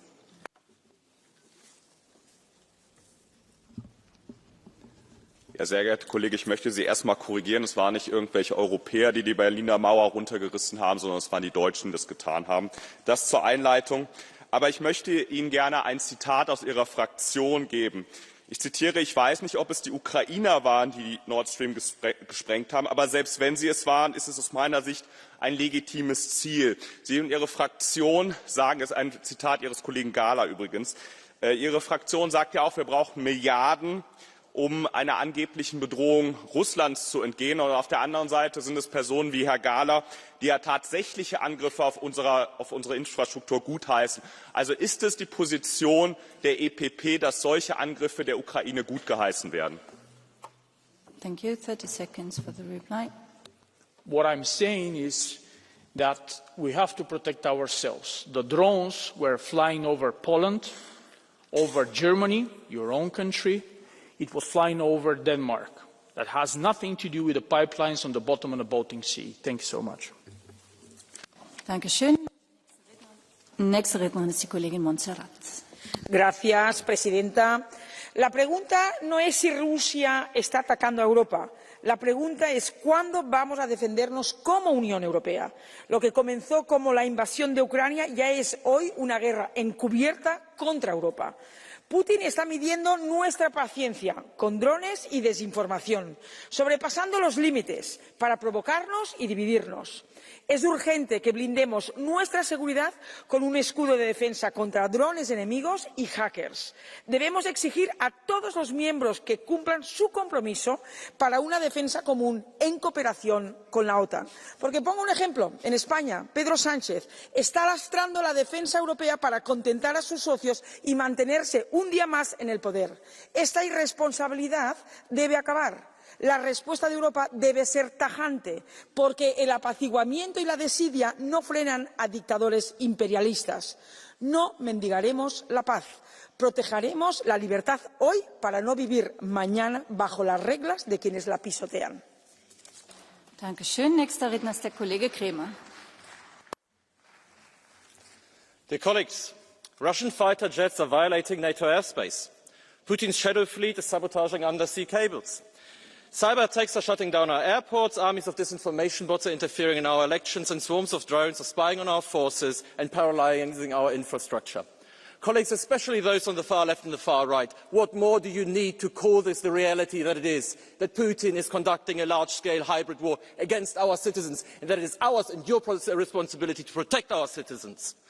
And we know that Putin will continue to escalate as long as he thinks that we are weak, divided and ready to be scared. So let's prove him wrong. Let's keep our cool and show our resolve. Let's build a drone wall and secure our skies. But let's also invest in the resilience of our economies and of our societies so that we don't go into panic mode every time Putin tries to provoke us.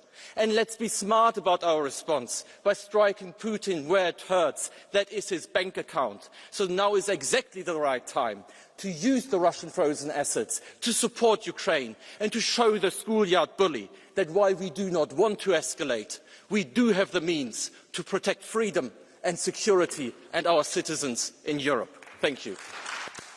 Kollege Krimmer, akzeptieren Sie eine Blue Card des Kollegen Mulacic? Mulacic. 590, please. Szanowny panie pośle, w związku z Just wait a second, please.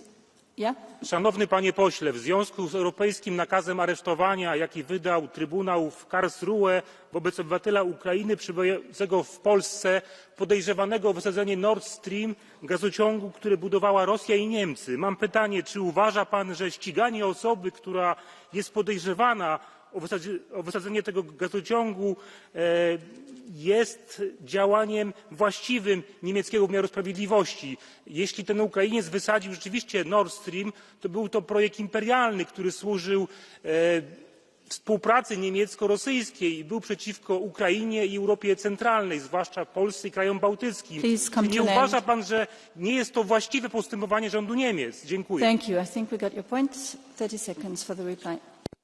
It's very clear that the Nord Stream project was a mistake, and it's good that we don't have it anymore. But at the same time, I believe in the rule of law. And this is our difference between us and Putin. I trust our courts to persecute and pursue any sort of crime. And the difference is Putin does not, and Radio Moscow over there does not care about the rule of law. And that makes the difference between Europe, Russia and the far right. Thank you. Dankeschön. Nächster Redner ist der Kollege Leonardelli. Merci Madame la Présidente, Madame von der Leyen, chers collègues. Les récentes intrusions de drones russes dans l'espace européen doivent nous alerter, mais pas nous précipiter dans une logique d'escalade. Pendant que Bruxelles s'agite et rêve d'une Europe de la défense, elle est incapable de protéger nos frontières et d'empêcher plus de 380 000 entrées illégales en une seule année. Mon pays, la France, sait que la paix se construit par la raison, le dialogue et l'indépendance. Aujourd'hui, l'Union européenne est devenue un jouet dont les grandes puissances mondiales s'amusent. Un pantin qui s'agite sans direction, sans stratégie, sans profondeur.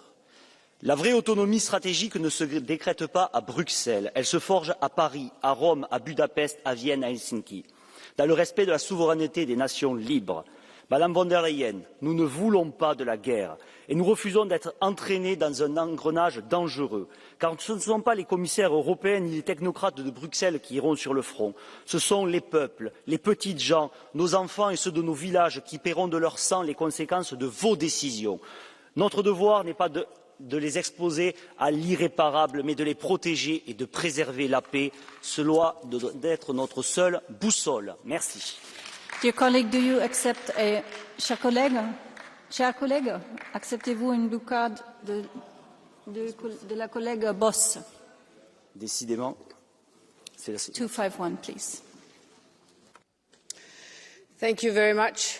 I just want one simple question to you, or perhaps two. Are you the one who we should expect to call Putin? And who on earth is actually blocking the unanimity of this place? That is Orban. It is your party's participant who is blocking that we cannot stand together. How are you going to solve that? Who are you also going to call Orban? Madame, l'ensemble des dirigeants européens et du monde doivent se mettre autour de la table pour justement rentrer dans la désescalade et empêcher la guerre. Car ce ne sont pas toutes les personnes assises sur ces bancs dans des salons feutrés qui iront sur le terrain prendre des balles. Ce sont nos enfants, les enfants de France, d'Italie, de toute l'Europe, qui iront justement sur le terrain et prendre des balles dans le buffet que vous serez incapables de prendre. Donc oui, nous devons tout faire pour préserver la paix et surtout rentrer dans une désescalade. I'm sorry, we can only give blue cards as long as you put them up during the speech. We're not doing blue cards on blue cards. So the next Redner ist der Kollege Madison. jah, aitäh, head kolleegid. Esiteks, ma tõesti ei usu, et siin saalis meie ühtsus või mitteühtsus midagi otsustab, mis puudutab Euroopa julgeolekut. See ikkagi otsustatakse Euroopa riikide valitsustes ja parlamentides. Teiseks, möödunud nädalal väga paljud meie kolleegid saatsid ka Euroopa Komisjonile muideks kirja, mis puudutab just nimelt neid piiririkkumisi, droonirünnakuid või droonide kohustamisi. Allakirjutajaid oli väga erinevatest gruppidest, ka Renewst, Rohelistest, EPPst, ECRist. Ja seal me pakkusime ka konkreetseid lahendusi välja loomulikult, et meil tuleb investeerida kaitsevõimesse, õhutõrjesse ja alati on küsimus see, et kus see raha võetakse. Meie ettepanek Euroopa Komisjonile loomulikult oli see, et kui meil on valida julgeoleku ja ellujäämise ja näiteks rohepöörde vahel, siis ilmselgelt miljardid rohepöördes kaitsevõimesse, kohe kirjutame alla ja oleme rõõmuga nõus. Aga samal ajal realistlikult öeldes minul isiklikult ei ole mingit usku sellesse, et nüüd Euroopa ühiselt tegutseb, Euroopa ühiselt kaitseb meie julgeolekut. Samal ajal me oleme suurim importija Vene gaasile, maksame miljardeid. Samal ajal ma saan täiesti inimlikult aru ka Lõuna-Euroopa riikidest, Lääne-Euroopa riikidest, kelle jaoks võib-olla julgeolek ei olegi niivõrd muret tekitav, nagu on Eestile või Soomele või Poolale. Seetõttu realistlik lahendus on see, et Baltikum, Poola, Soome ja Rootsi peavad rohkem koostööd tegema, sest me ei saa alati loota Saksamaale ja Prantsusmaale või Itaaliale, paraku. Aga see on reaalsus. Aitäh. Dankeschön. Nächster Redner ist der Kollege Pascual de la Plata. Gracias, señora presidenta. Tras 3 años y medio de guerra en Ucrania, somos sorprendidos por la incursión de drones en nuestro espacio aéreo. Tras 3 años y medio en Ucrania. Eso nos dice mucho a favor de nuestra capacidad de planificación y de previsión. Rusia está utilizando drones y nosotros solamente podemos oponer carísimos Patriots o el despegue de sofisticados aviones F-35, lo cual es insostenible. Eso significa que tenemos que reaccionar rápidamente y con muy poco tiempo. Y lo primero que tenemos que hacer es proponer a la próxima reunión de jefes de Estado y de Gobierno del 23 y 24 de octubre aquí en Bruselas, por parte de la Comisión, un plan de contingencia, un plan de acción que prevea una acción rápida, unificada y eficaz de Europa a los ataques de Rusia, que ha declarado la guerra a Ucrania, pero que a Europa nos ha declarado una guerra híbrida. Y eso supone desinformación, campaña masiva de desinformación, ciberataques, amenazas híbridas, y para eso tenemos que estar preparados. Pero no solamente desde el punto de vista militar, sino también desde el punto de vista de la comunicación y desde el punto de vista político. Hagámoslo. Gracias. Dankeschön. Als nächster spricht der Kollege Mixer. President, dear colleagues, Russian violations of our airspace have recently become more frequent and also more provocative. It's clear that Putin is trying to seek out our vulnerabilities, test our resolve and unity, and create confusion and a sense of vulnerability among our citizens. Our response must be united and resolute. Let me make 3 brief points. First, when it comes to incursions by manned military aircraft, we do have, both nationally and through NATO alliance, most of the procedures and protocols in place to deal with these situations.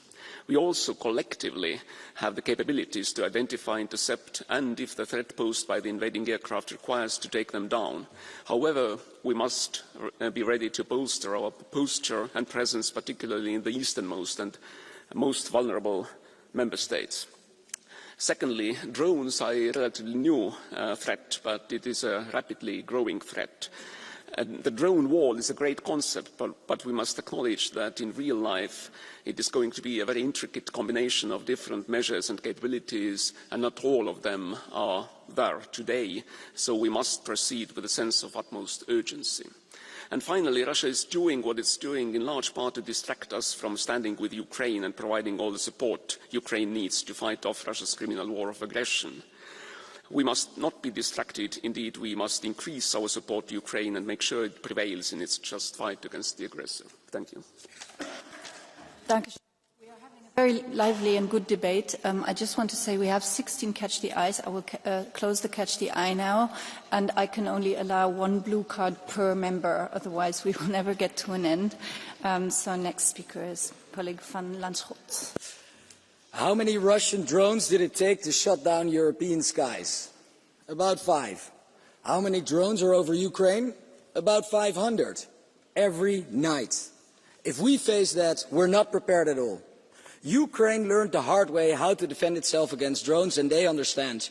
You should not shoot down a cheap drone with a €1 million missile.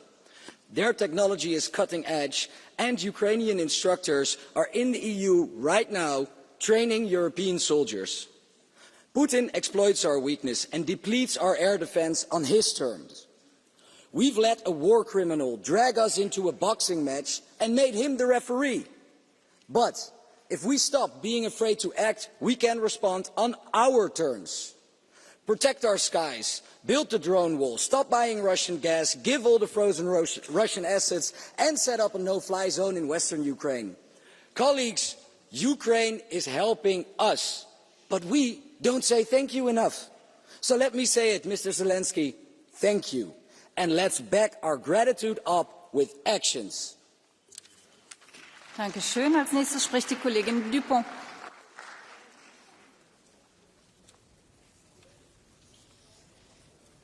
Vielen Dank, Frau Präsidentin, Herr Kommissar. Dieses Mal Drohnen, letztes Mal Kabel, davor waren es über Nacht verschobene Grenzbojen. Das russische Playbook ist immer das Gleiche. Für jedes Land der EU ist etwas dabei, für jeden Teil der Gesellschaft eine Botschaft. Das Ziel: Unruhe, Sorge, Untergraben unserer Resilienz, Spaltung schaffen.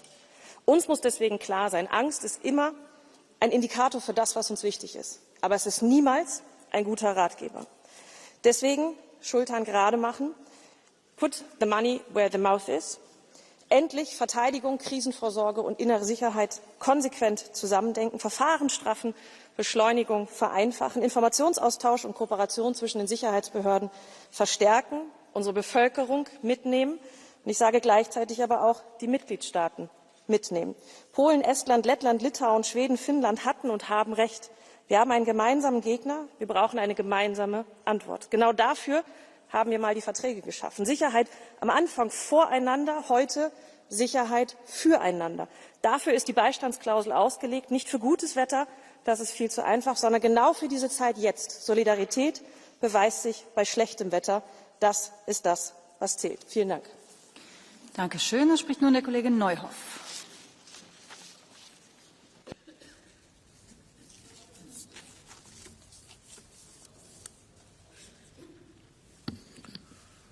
Kolleginnen und Kollegen, die gefährlichsten Drohnen kreisen nicht am Himmel über Polen, Frankfurt oder Kopenhagen, sondern in unseren Köpfen. Der hier vorgelegte Aufruf der schwarz-grünen Glaubenskrieger zur gemeinsamen Reaktion, zum heiligen Kampf gegen Russland ist dafür das erschreckendste Beispiel. Was sie uns zumuten, ist ein Sammelsurium aus unbewiesenen Behauptungen und wilden Spekulationen. Die über Polen abgeschossenen Drohnen waren unbekannter Herkunft.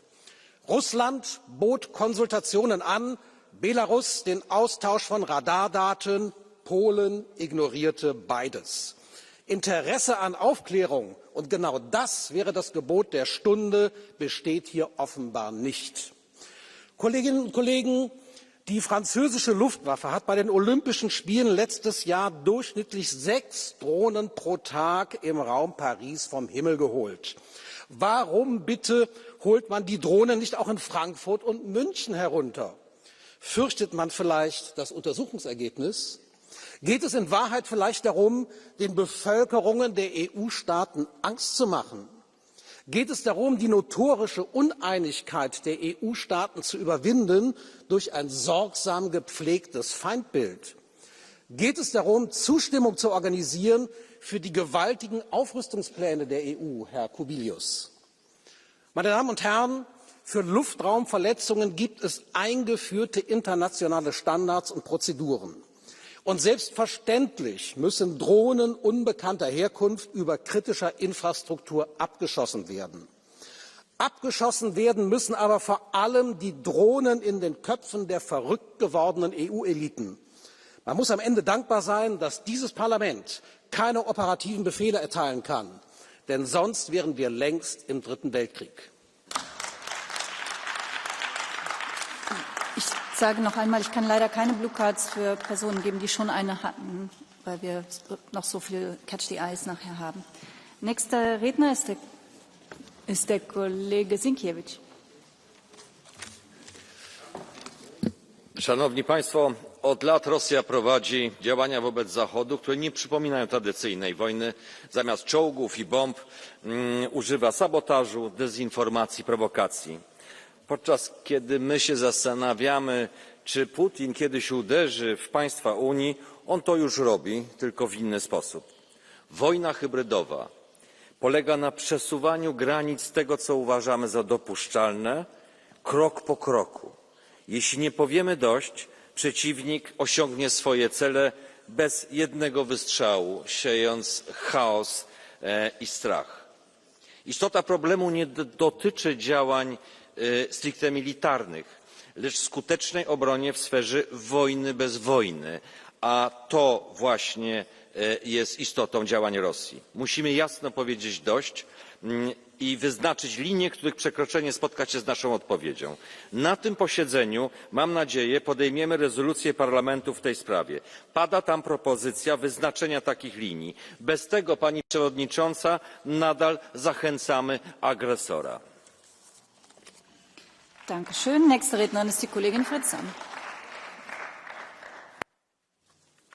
Tack, fru talman. Ja, hoten mot Europa ökar. Vi ser drönare över mitt grannland Danmark. Vi ser ryska stridsflyg över Baltikum. Det är helt oacceptabelt. Och precis därför tog jag tillsammans med mina nordiska kollegor initiativ till den här debatten.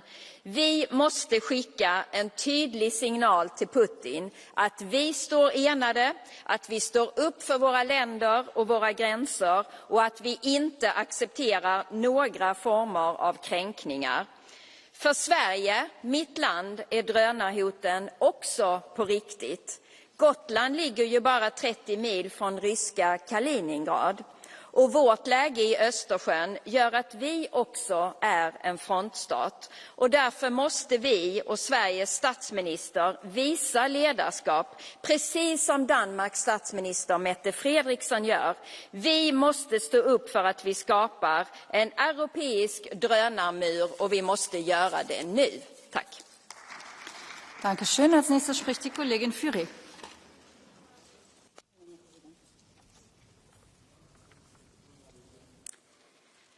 Chers collègues, la souveraineté aérienne fait partie intégrante de la souveraineté nationale. C'est un principe essentiel du droit international, dont nous a parlé tout à l'heure Madame Loiseau, affirmé par l'article 1 de la Convention de Chicago de 1944.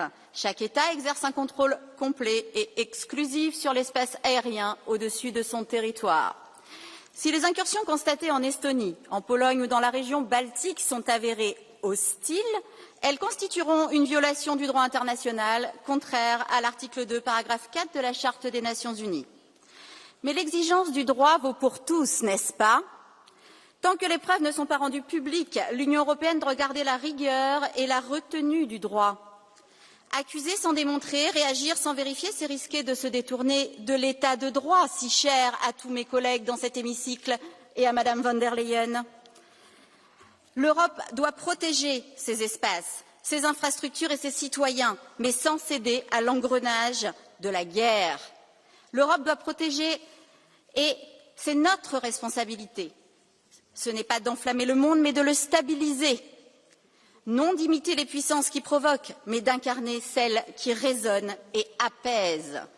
La fermeté n'exclut pas la lucidité, et la lucidité, aujourd'hui, c'est de défendre notre sécurité dans le respect scrupuleux du droit international.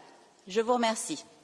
Collègue Furet, est-ce que vous acceptez une blocade de Madame Loiseau? Bien évidemment. S'il vous plaît. 9.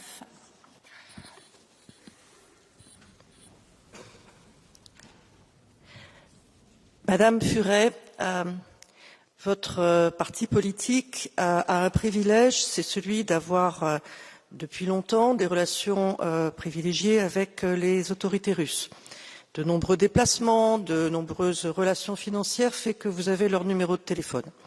Alors si vous pensez que l'apaisement est utile, apaisement qui est un drôle de mot si on connaît un peu son histoire, je vous engage à appeler les autorités russes et à leur demander de cesser les provocations continues contre nos pays, qu'il s'agisse de cyberattaques, de sabotage, de survol d'avions de chasse russes, Que faut-il vous ôter des yeux pour que vous voyez ce que c'est que cette guerre hybride et cette zone grise et que vous acceptiez enfin, vous qui vous dites patriotes, de protéger les Européens?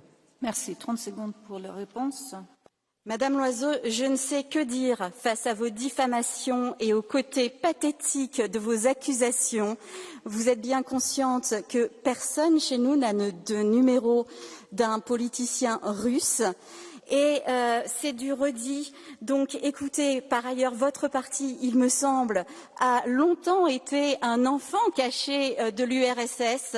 Donc, s'il vous plaît, ne soyez pas dans la politique politicienne et gardez le niveau du débat, madame. Pour votre âge et pour votre responsabilité, je trouve ça très décevant. Danke. Nächster Redner ist der Kollege Verriga. President, colleagues, Russia is continuously testing Europe's preparedness by sending drones or violating airspace by fighter jets. And what do Russia see? That we are trying to fight back ineffectively by very expensive air defense systems. Only now we start to talk about building drone defense systems. This is far too late and we have to rush. When attempts to destroy critical infrastructure in the Baltic Sea started, there was fear to react. The tension of Shadow Fleet tanker finally demonstrated that the EU countries react not only by words. Now we have Russian fighters violating EU and NATO airspace. There are examples of the NATO members who demonstrated that they take it seriously. This time might come to EU countries also. What needs to be done today? If the airspace will become unsafe, this will become not just a matter of security, but also will seriously affect the economy. Defence would be cheaper. Stay consistent with sanctions against Russia and finally stop financing Russia's war machine. And last but not least, to provide needed financial and other support to eastern border countries for the development of airspace defence systems. Thank you. Dankeschön. Als nächstes spricht der Kollege Terras. Thank you, Madam Vice President. Dear colleagues, there is no doubt that Russia is already waging war against Europe. The measures that they use to test us are all part of the Russian toolbox. We have witnessed an increasing number of airspace violations by Russian drones and military aircraft recently. The way Russia is testing and mapping our response is a clear signal that they are calculating the option of military aggression against the whole of Europe. Today, Europe still lacks a sense of urgency. The fact that this is an existential threat is not understood completely all over Europe. It is our paramount task to demonstrate unity, resilience, strong resolve and more military capabilities. To achieve this, we must invest more in defence and boost the defence industrial capacity. Thank you. Dankeschön. Nächster Redner ist der Kollege Bellerin-Carlin. La Russie a ouvertement désigné la France comme son premier adversaire en Europe. Elle a fait de la France une de ses cibles prioritaires. Ces mots, ne riez pas, ces mots ont été prononcés par le général Burkhardt, le chef d'état-major des armées françaises, le 11 juillet dernier. Depuis des années, en effet, la Russie cherche à affaiblir la France. Elle finance des partis extrémistes, elle s'attaque aux intérêts français, elle mène une guerre informationnelle, comme l'illustre le charnier de Gossi. Au-delà de la France, c'est l'Union européenne que Vladimir Poutine veut détruire. Si ces drones violent aujourd'hui notre espace aérien, c'est pour nous tester. Face à la menace russe, nous, Européens, nous devons faire bloc. Mais comment le faire lorsqu'ici, dans ce Parlement, des agents pro-russes participent au débat? Pour leur résister, nous devons agir.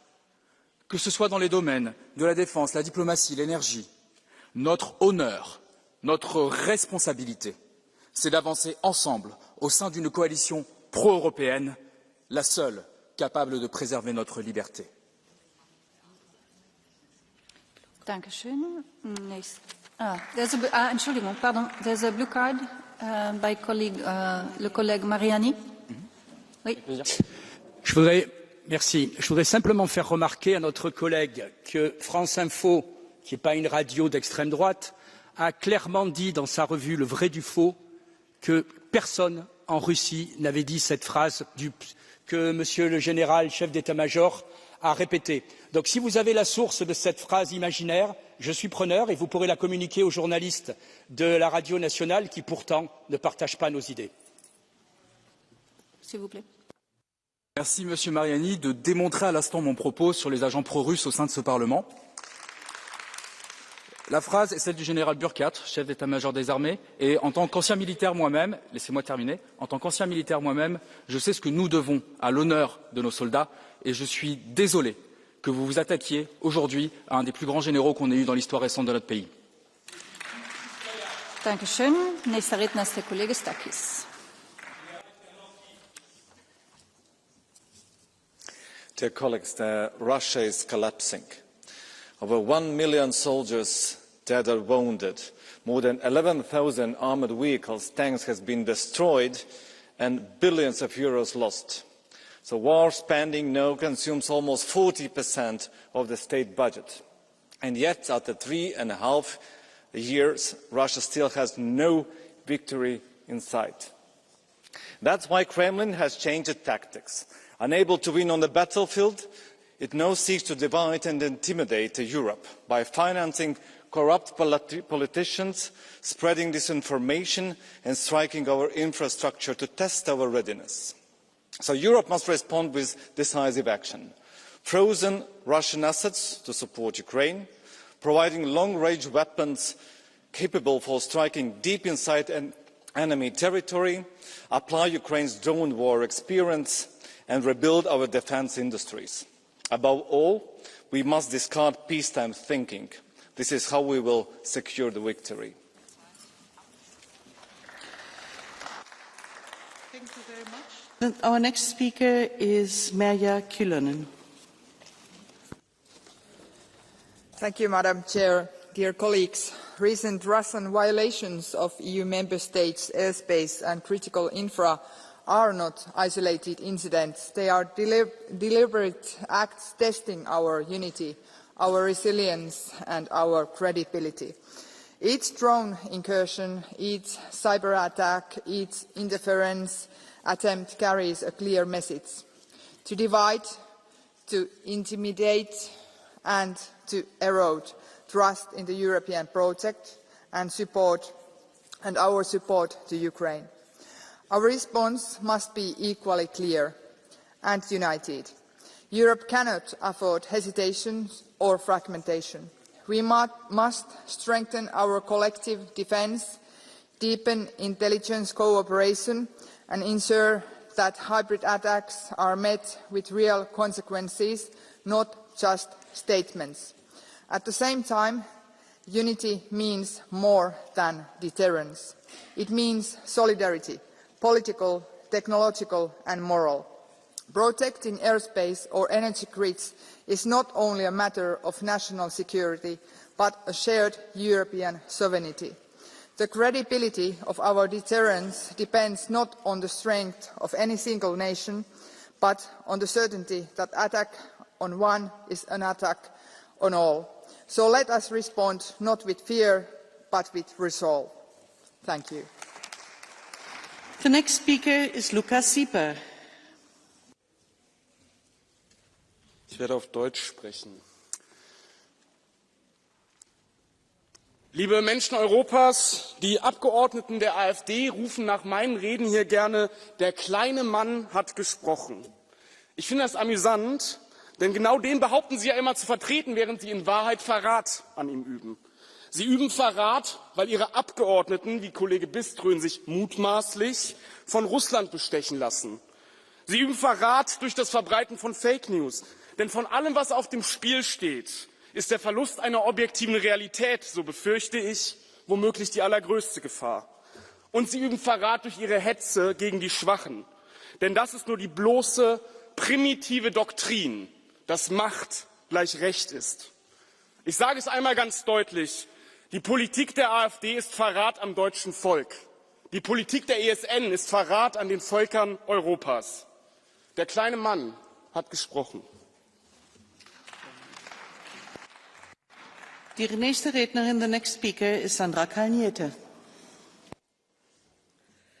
Kolēģi, komisāra kungs, Baltijas jūras reģionā strauji pieaug Krievijas hibrīdu uzbrukumu skaits jūrā, gaisā un uz zemes. Krievija pārbauda mūsu reakciju, izlūko un mēģina izraisīt bailes sabiedrībā, lai mazinātos atbalsts Ukrainai. Mums ir jārada tādas gaisa aizsardzības spējas, kas Krieviju atturētu no dronu desanta lidināšanas Eiropas gaisa telpā. Mums ir jāmācās no Ukrainas, kur ir attīstījusi tehnoloģijas, un katru nakti veiksmīgi notriec Krievijas dronu simtus. Eiropas valstu kopīgais uzdevums ir ātri apgūt Ukrainā gūtās mācības, testēt, ražot, inovēt un ātri integrēt gaisa aizsardzībā gan uzbrukuma aizsardzības un pārtvērē dronus, gan elektronisko karadarbību ar pozicionēšanas sistēmām un citām kritiskām spējām. Eiropas neatliekamais uzdevums ir kopīgi veidot un finansēt dronu sienu, jo Eiropas Savienības austrumu robeža ir robeža ar Krieviju. Tai jābūt drošai. Thank you. The next speaker is Thijs Ruiten. Thank you, President. Testing us must not be a consequence-free exercise. Russia's hybrid war is not only probing our defenses, it's also testing our political resolve. And we cannot assume any incursion is accidental. Russia wants us to doubt its intentions. Hybrid war happens because of a deterrence gap. Capabilities mean little without the will to deliver consequences. Putin respects only strength, not diplomacy. And we need clear red lines, credible consequences and preventive measures. And yes, Council, it includes also action on full fossil fuel ban on the assets now. But there's more. Binding travel restrictions for so-called Russian diplomats, no free movement, mandatory notification for all travel, real interdiction of the Russian shadow fleet, full synergy with Ukraine's defence industry, integrating them into a strong and efficient European defence against drones. And our best prevention, ensuring Russia is occupied elsewhere, because we have finally provided sufficient military support to Ukraine. Thank you. Thank you very much. The next speaker is Christopher Storm. Mange tak, fru formand. Vi ser det desværre hver eneste dag i Ukraine. Krig, der bliver kæmpet med droner, ødelægger elnettet og andet infrastruktur, rammer byer og civile. Men deres befolkning kæmper fortsat nu på 4 år en heroisk kamp for at skubbe Rusland ud af deres territorium. Nu ser vi også i Danmark og andre EU-lande, at droner flyver over vores huse og lufthavne. Selv vores militærbaser bliver overfløjet af disse droner. Det er vores nye og ubehagelige hverdag, og det kræver selvfølgelig, at vi handler og reagerer. For von der Leyen sagde i hendes indledning, at det her er hybrid krigsførsel, og vi skal tage det meget alvorligt. Det er jeg helt enig i, men jeg er absolut ikke tryg ved, at EU skal stå for at beskytte min familie og mit land. Det er jo netop det, vi har NATO til. NATO har erfaringen og know-how i, hvordan man skal beskytte Europa i situationer som det her. At få EU med von der Leyen i spidsen for vores forsvar er lidt ligesom at skifte Harry Maguire ind i Manchester United. Von der Leyen har en tendens til at løbe i vejen for alt. Hun elsker at takle sine medspillere og hele tiden obstruere muligheden for Europa til rent faktisk at samarbejde. Hver eneste gang hun har ordet, så oplever hun til mere splittelse i det her hus, i stedet for at forsøge at samle os. Vi er nødt til at stå sammen i Europa for at kunne stå stærkt mod Rusland. The time is over. The next speaker is Dan Barna.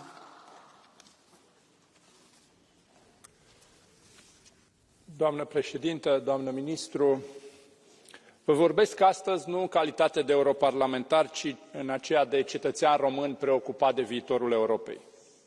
În ultimele săptămâni, spațiul aerian al țării mele și al statelor de pe flancul estic, practic spațiul Uniunii Europene și al NATO, a fost violat în mod repetat de dronele Federației Ruse. Și trebuie să spunem limpede, acestea nu au fost și nu sunt accidente, sunt acțiuni și provocări deliberate, calculate pentru a ne testa hotărârea și capacitatea de reacție. Dronele nu mai sunt astăzi o fantezie IT, un feature din jocul video Counter-Strike. Sunt foarte reale. Sunt drone care ne încalcă suveranitatea și sunt o amenințare directă la adresa siguranței cetățenilor noștri și un atac la stabilitatea întregii regiuni a Mării Negre. Rusia demonstrează din nou că este o amenințare foarte actuală și foarte concretă la adresa păcii pe continentul nostru. Pasivitatea naiv-optimistă nu mai este o opțiune. Salutăm răspunsul rapid al aliaților noștri prin lansarea misiunii NATO Eastern Sentry. E un semnal clar de unitate și solidaritate, dar noi trebuie să facem mai mult ca Uniune Europeană. Trebuie să accelerăm finanțarea și implementarea unui zid de drone european, folosind programele noastre comune de apărare, pentru a dezvolta tehnologii capabile să neutralizeze această foarte reală amenințare asimetrică. România se află printre țările din prima linie, dar această frontieră este a întregii Europe. Acum este momentul să arătăm că solidaritatea noastră nu este doar declarativă, ci este un scut eficient și impenetrabil. Trebuie să acționăm împreună cu fermitate pentru a ne proteja fiecare centimetru din teritoriul european. Vă mulțumesc. The next speaker is Ioan Rareș-Bogdan. Excelențele voastre, președintele IPP a sintetizat cel mai bine somnul Uniunii Europene. Trebuie să ne testeze Putin ca să reacționăm. Altfel spus, haideți odată. Firește că Manfred nu este din Transilvania. De acolo este Avram Iancu, erou al luptei de emancipare a românilor, care a ținut cel mai scurt discurs al tuturor timpurilor. No gata, no hai. În engleză, so done, so come on. Știți care este paradoxul? Deși secolul trecut am învățat cum arată mentalul unui dictator, noi europenii pare că n-am reținut nimic. Ce mai trebuie să facă Putin? Să vină cu tancul în Grand Place sau în Place de la Concorde? Să-și cumpere o gofră sau un croissant? Și noi să-l întrebăm dacă nu vrea și un pahar de șampanie? Dacă bogații pot fugi din calea dronelor la Saint Moritz, Marbella sau Porto Cervo, agricultorii din România, Polonia, Danemarca și țările baltice n-au cum, nici copiii lor. Le spun ceva și celor care critică investițiile în apărare. Cum ar fi să stai la soare, obosit după o zi la câmp, cu burta plină, ascultând Odă bucuria lui Beethoven și în secunda următoare o rachetă să-ți culeagă tot porumbul? Dar ce zic eu tot porumbul? Tot satul, cu biserică și școală cu tot. Europa trebuie să se trezească și să investească rapid în capacitatea sa de apărare. Europa trebuie să aibă curaj să nu dea speranță autocraților și dictatorilor. Parcă trăim în Europa anilor 1936-38, dar ne lipsește Churchill. Thank you very much. There is a blue card from Mr. Grazoulis. Do you accept that, Mr. Bogdan? No.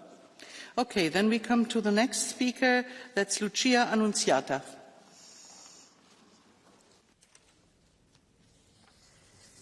L'Europa al momento non è in guerra, ma il fatto che ci siano paesi europei minacciati e tensioni ci impone una discussione che non è più possibile evitare. La guerra è cambiata e i droni sono il simbolo di questo cambiamento, il passaggio dall'era dell'acciaio a quella del web che pone nuovi pericoli rispetto a cui l'Europa è completamente impreparata. Dobbiamo prenderne atto. Serve un'Europa capace di difendersi al suo esterno, ma non con un riarmo generalizzato. È possibile una nuova difesa e sta a noi definirla.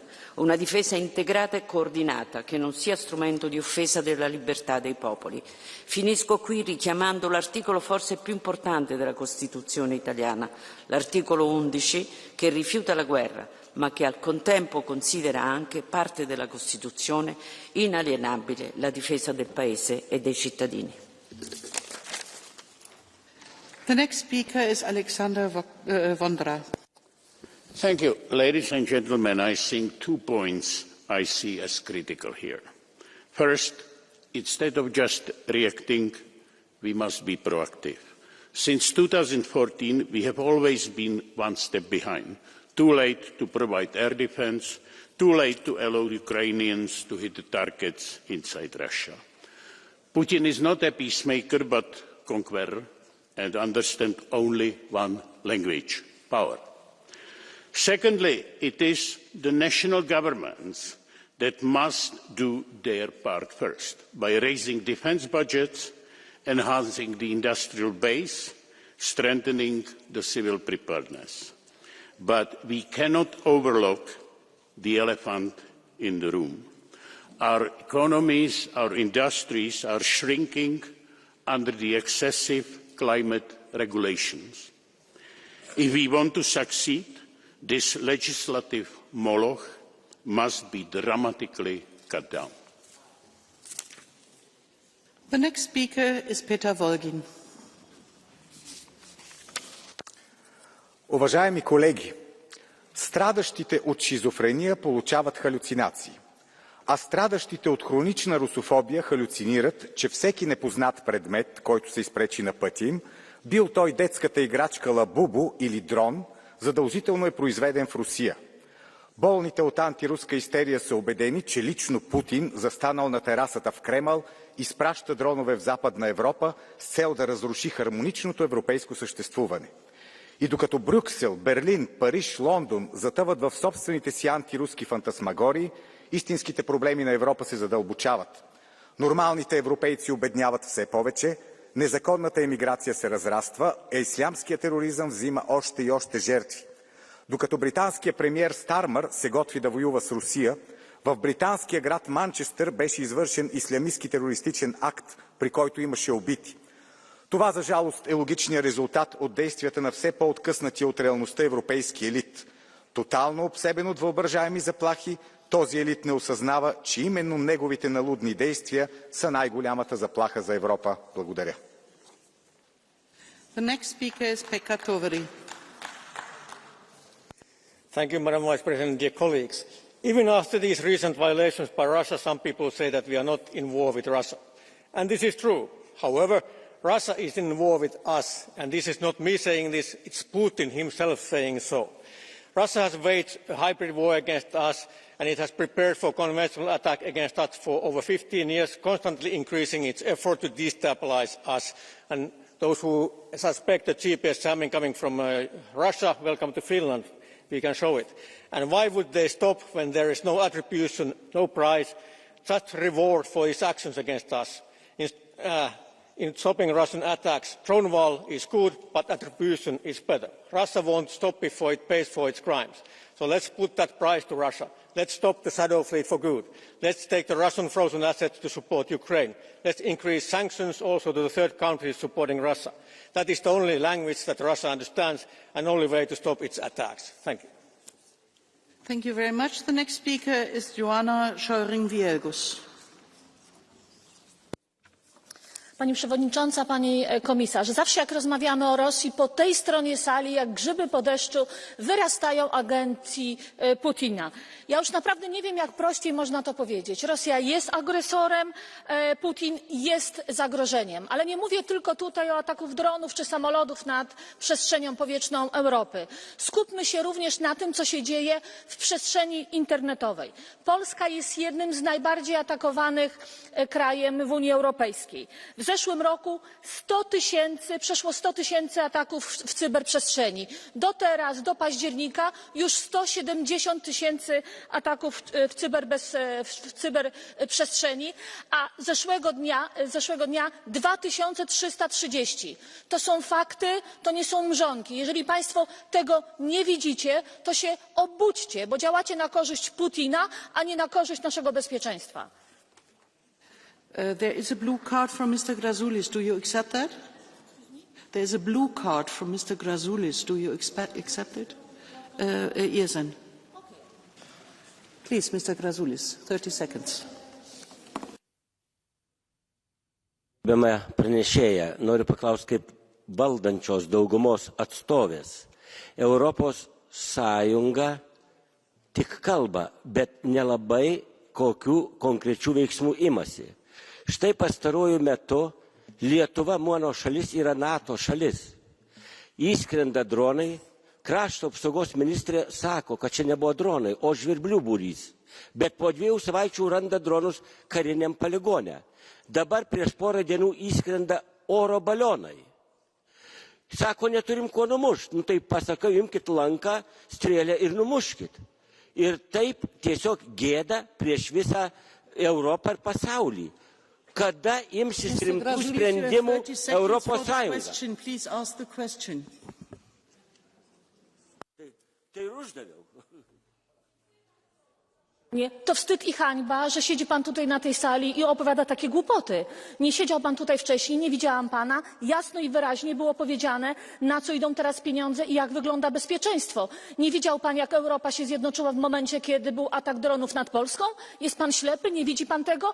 Ja wręcz uważam, że jest pan agentem Putina i pan nie chce tego zobaczyć i pan nie chce tego zauważyć. The next speaker is Thierry Mariani.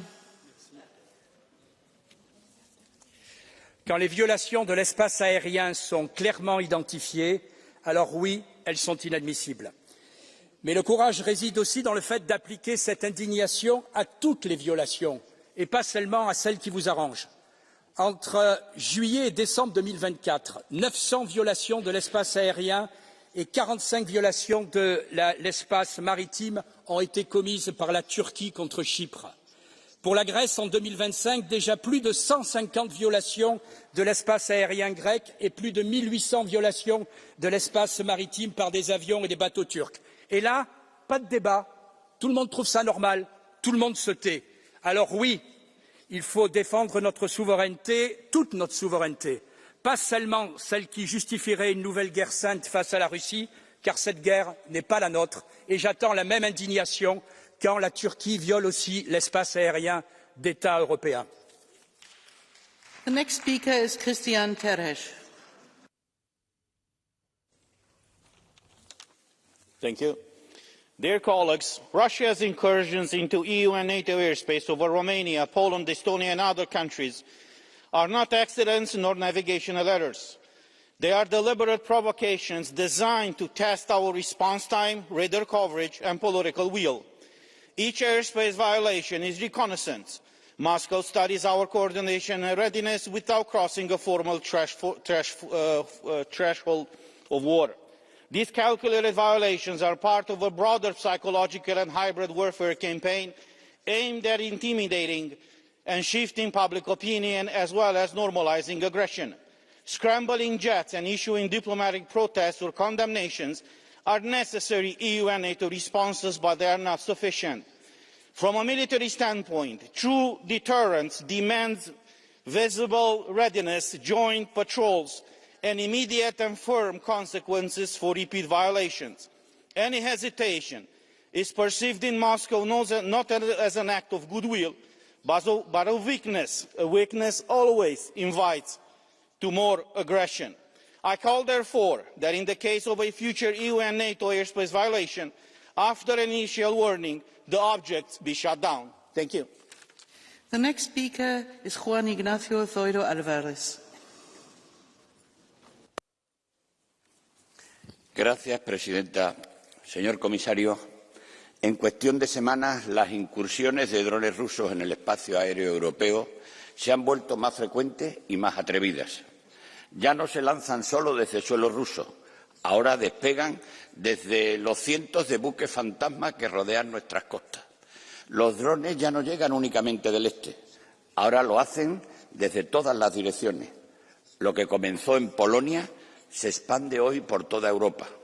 Los aeropuertos de Copenhague y Múnich se han visto forzados al cierre, dejando a decenas de miles de pasajeros en tierra. Drones no identificados han sido localizados mientras sobrevolaban bases militares en Bruselas. Y yo me temo que solo es cuestión de tiempo que lleguen al sur de Europa. Putin pretende poner a prueba nuestro compromiso con la defensa colectiva y es plenamente consciente que de cada titubeo europeo es una victoria rusa. Por eso tenemos la obligación de reaccionar firme, de reaccionar unidos, porque nadie está suficientemente lejos, nadie está suficientemente a salvo. Muchas gracias. The next speaker is Eero Heinäluoma.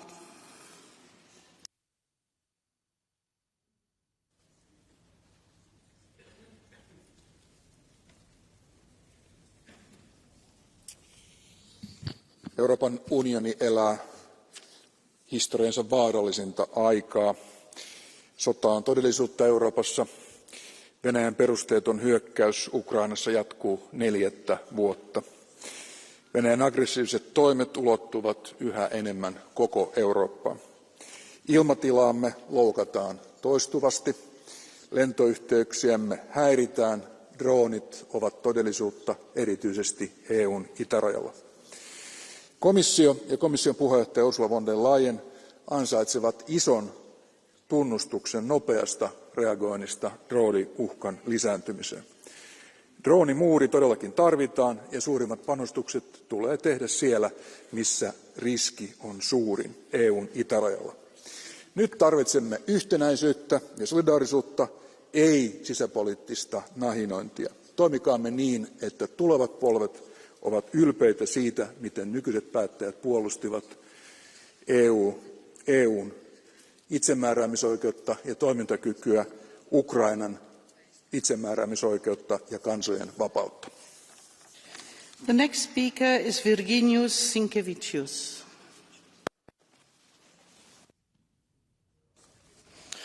Gerbiamas komisarė, ministrė, gerbiami kolegos. Kiekviena mūsų tylos minutė, kiekviena abejonė tai yra atviras kvietimas Rusijai, Putinui testuoti mūsų gynybos pajėgumus, testuoti mūsų vienybę. Ir tai, kas vyksta, tie pažeidimai oro erdvės, įskridę dronai, galų gale naikintuvai virš Estijos, tai nėra vėjo gūsis. Tai yra sisteminis mūsų testavimas. Ir nustokime būti naivūs.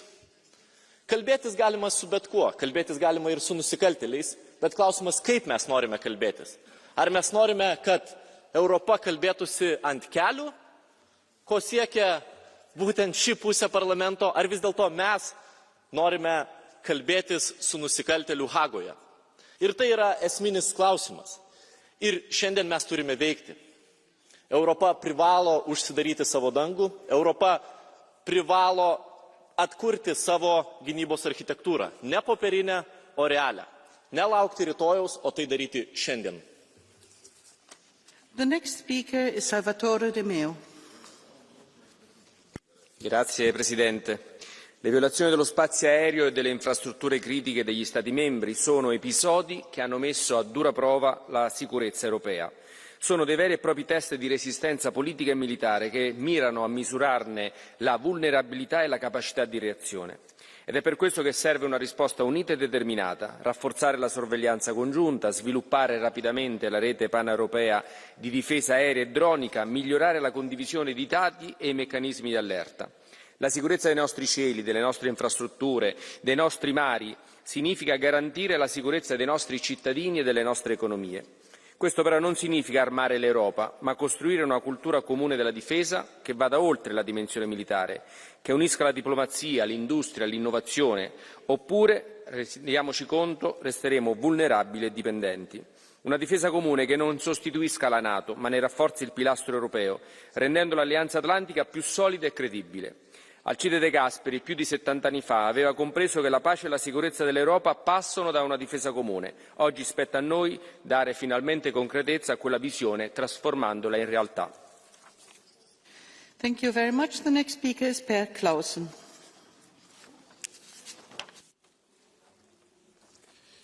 Når luftfart og kritisk infrastruktur i flere EU-lande er blevet forstyrret af uidentificerede droner og cyberangreb, så viser det én ting for mig. EU og mit eget land, Danmark, er ikke klar til at imødegå de reelle trusler, vi står overfor. Det er der flere grunde til. En af dem er, at man har været mere fokuseret på konkurrenceevne og deregulering og blind oprustning, end på at løse de reelle problemer. Europa står jo lige nu reelt over for 3 store trusler, som alle angriber vores sikkerhed. Det er klimakrisen, det er en voksende social ulighed og fattigdom, der underminerer vores sammenhængskraft, og så er det trusler og hybridangreb fra fremmede magter. Og er vi ærlige, så betyder det jo sidst ikke mindst truslen fra Rusland, men også USA, som jo truer Danmark og Grønland. Og her er det vigtigt at være klare. Den såkaldte dronemur lyder måske smart, men det er næppe løsning. Vi kan jo se, hvordan droner kan komme alle steder fra, og ikke respektere mure eller grænser. Løsningen er heller ikke at købe flere dyre amerikanske jagerfly og missiler. I stedet har vi behov for et styrket civilforsvar, styrket luftforsvar og beskyttelse af vores kritiske infrastruktur. Og for en gang for alle at stoppe den skyggeflåde, som med høj sandsynlighed bruges til at lancere en del af de droner, der har skabt os så mange problemer. Tak for ordet. The next speaker is Tom Berendsen. Collega's, Rusland test systematisch de bescherming van onze kritieke infrastructuur. Maar ook van binnenuit is er een bedreiging. Vorige week werd ik gastvrij ontvangen in de havens van Gdynia en van Gdansk in Polen. Beide havens bevinden zich binnen 100 kilometer van de Russische grens met Kaliningrad. Er zijn dagelijks zorgen over GPS-jamming, de Russische schaduwvloot, de veiligheid op de Baltische Zee en onbekende drones. Maar er is meer. Een groot deel van de haven van Gdynia, een haven van cruciaal belang voor de aanvoer van militair materieel richting de oostflank van Europa, is in handen van Hutchinson, een bedrijf onder controle van China. En deze haven staat niet op zichzelf, want de Chinese invloed is groot in tal van belangrijke Europese havens. En daarom, commissaris, is de aangekondigde Europese havenstrategie van groot belang. Die moet ervoor zorgen dat we de sleutels van onze havens, de poorten naar Europa, terugkrijgen en daarmee onze kritieke infrastructuur weer gaan beschermen. Dank u wel. The next speaker is Tonino Pizzula. Thank you, Madam Chair, Mr. Commissioner, Minister, colleagues. I strongly condemn recent Russian provocations that serve only to steer divisions and test our capabilities. I have full understanding for all our member states affected.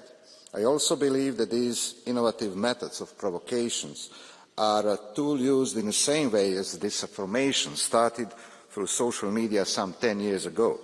However, these incidents are also a sign of times too, times in which we, as the EU, need to stand together, being aware of our differences, but primarily taking into account many issues and aspects that keep us together. Colleagues, we must not over-engage in these provocation games, but at the same time, we cannot stay idle and let them pull out their stunts. We have a commitment to our citizens to respond firmly and decisively. That's the only way Putin's regime can understand and respect our message. Thank you. The next speaker is Sebastian Tinkinen.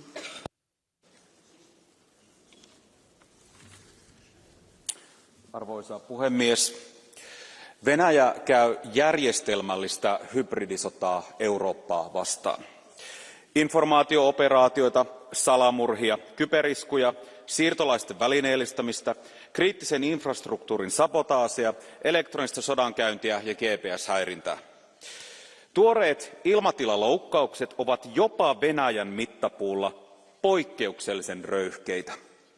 Venäläishävittäjien ilmatilaloukkaus Viroon oli syvyydeltään ja kestoltaan vakavin maan NATO-jäsenyyden aikana. Puolaan kohdistunut droonihyökkäys vaati sotilaallista väliintuloa. Droonihavainnot huolestuttavat myös muissa maissa. Kun Venäjä testaa rajojamme, ei ole varaa epäröintiin. Venäjä on hyökkäyssotaa käyvä terroristivaltio, joka uskoo vain voimaa. Euroopan maiden tulee puolustaa rajojaan päättäväisesti. Vihollisen droonit ja hävittäjät on tarvittaessa ammuttava alas. Emmekä saa unohtaa, paras tae rauhalle Euroopassa on Ukrainan voitto. Kiitos. The next speaker is Petras Austrevicius. Madam Chair, Commissioner, Minister, colleagues. Europe cannot allow itself to become a testing ground for Russian hybrid attacks, drones and provocations that undermine our security and economy and spread fear and terror among our population. We must not surrender our democratic space to those who encroach upon it. We must act decisively and in unity. Let's recognize we are lagging far behind in developing reliable defenses against drones. We must make the most of Ukraine's experience and establish an anti-drone system through joint coordinated action now. We should not concern ourselves with questions about those drones are disrupting European airspace and endangering aviation. If these drones are not ours, we must treat them as hostile and immediately destroy. In order to effectively integrate drones and anti-drone technology into European security and defence, I call on European institutions to establish a regulatory framework that defines safety standards for civil aviation and critical infrastructure in the context of these new technologies. Thank you. The next speaker is Marta Cishwo. Thank you. Pani Przewodnicząca, Panie Komisarzu. Rosyjskie drony naruszają niebo Unii Europejskiej, Polski, także mojej Lubelszczyzny. To nie incydenty, to atak. Testują nasze systemy i jedność, a Europa nie może być celem ćwiczeń Kremla.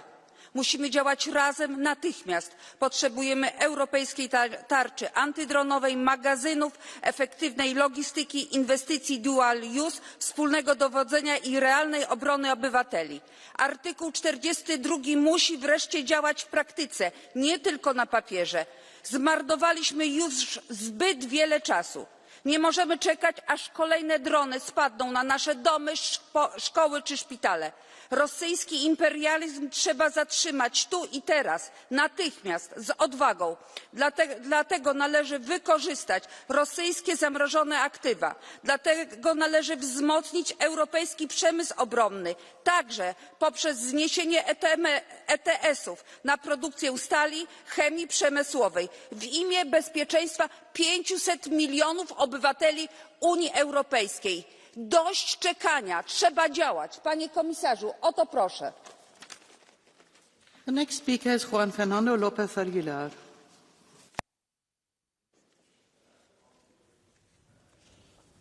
Frau Präsidentin.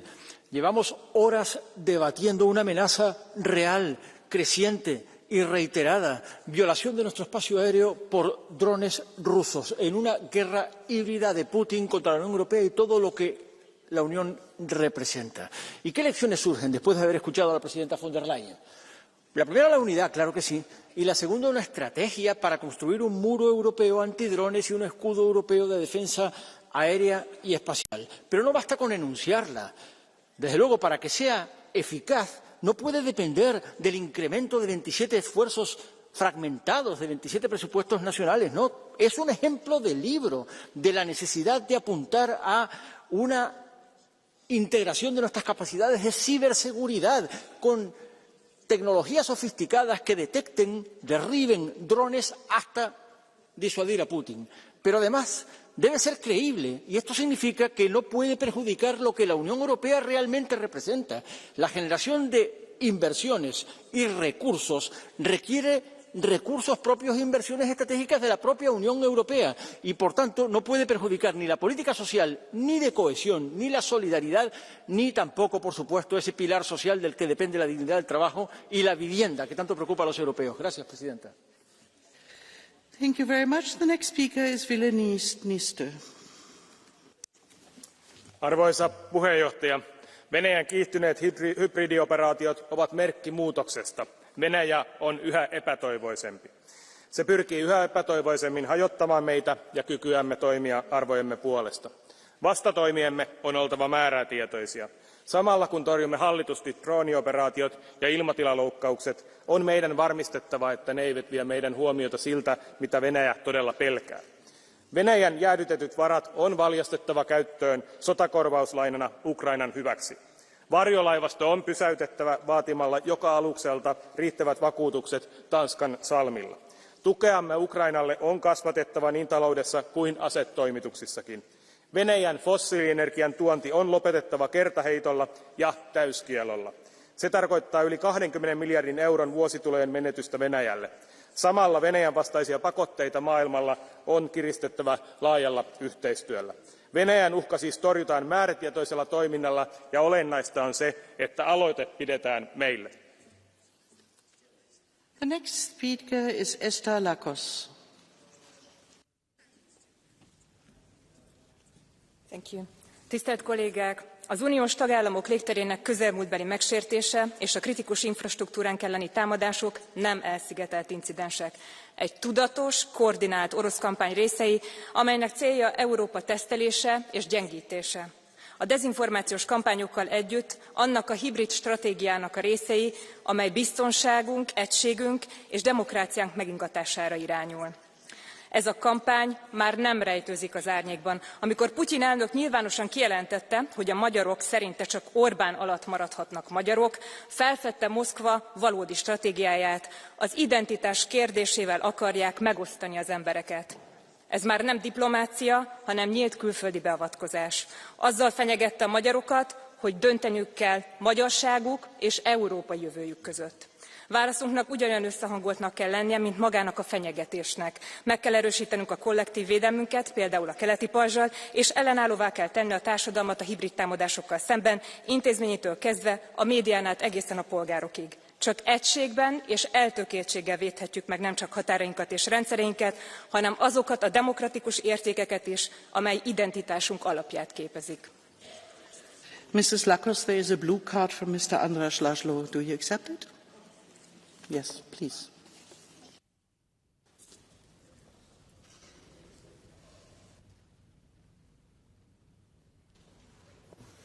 Képviselő asszony, a jobboldali és a baloldali sajtó is már megint arról cikkezik, hogy újból kiszivárogtak Tisza támogatók adatai. Szeretném megkérdezni, meg tudja erősíteni, hogy tényleg tiszás támogatók adatai szivárogtak ki, másrészt pedig, hogy mégis kikkel fejlesztik a szoftvereiket, adatbázisaikat, és hol tárolják magyar állampolgároknak az adatait. Köszönöm.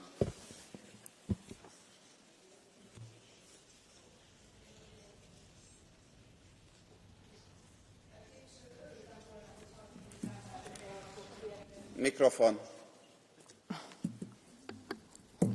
Képviselő, örültem volna, hogyha a hibrid támadásokról fog kérdezni, és arról, hogy Magyarországon a magyar kormány hogyan lett egyre inkább orosz barát, hogy szolgáltatta ki például az energiainfrastruktúránkat egyre inkább az orosz érdekeknek. Ön volt az, aki nemrég a beszédében megemlítette, hogy az energia ellátás diverzifikációjával... Please, Mr. László, respect. You had your speaking time and she can give her answer. Thank you very much.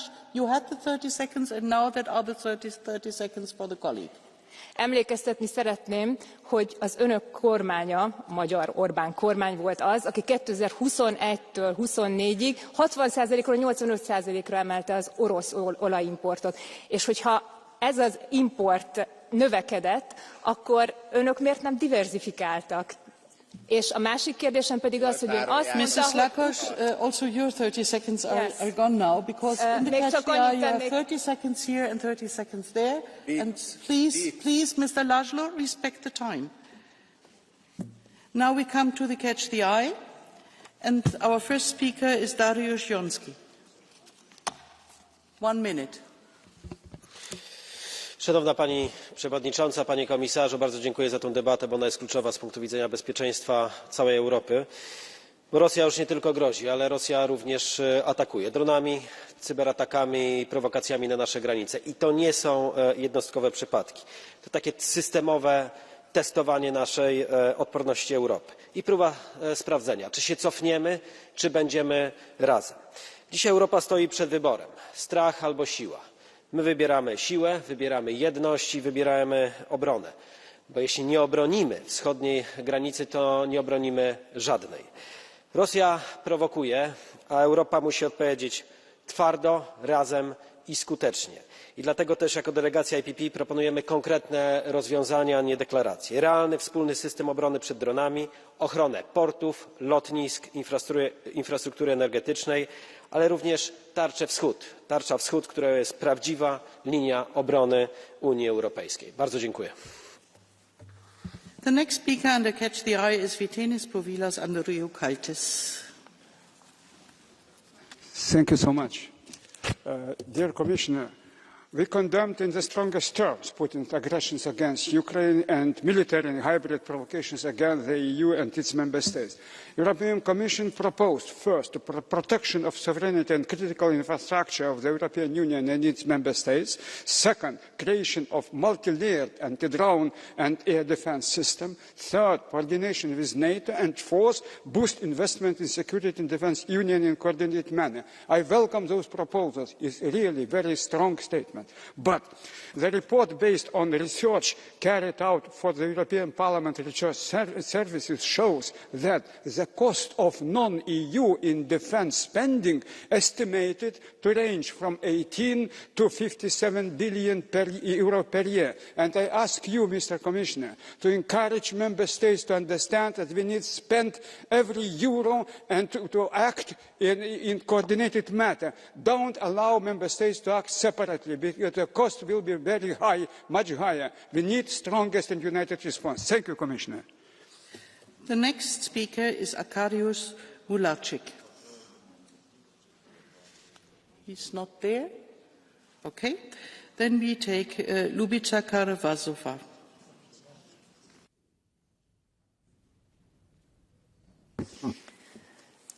In Slovak, thank you. Je evidentné, že Rusko chce narušiť bezpečnú leteckú dopravu v Európe, ale nielen to, chce narušiť aj životy miliónov Európanov. Podľa Medvedeva krátkozrakí Európania pocítili dopady vojny na vlastnej koži. Čo si to dovoľuje voči našim občanom? To vám nevadí, extrémisti, populisti? Bojíte sa Putina? Toto všetko sa navyše deje v čase, kedy sa ideme odstrihnúť ako Európska únia od ruského plynu a dodávok. Pretože Rusko nie je spoľahlivý partner. Nie je ani spoľahlivý dodávateľ. Naopak, je to agresor. Tak aký ďalší dôkaz potrebujeme?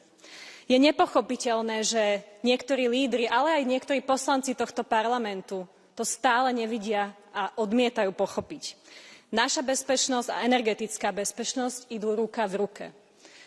To je ako keby vám sused pošliapaval kvety v záhrade, ale vy od neho budete naďalej kupovať to drevo na kúrenie. A to napriek tomu, že všetci susedia vám to drevo vedia predať.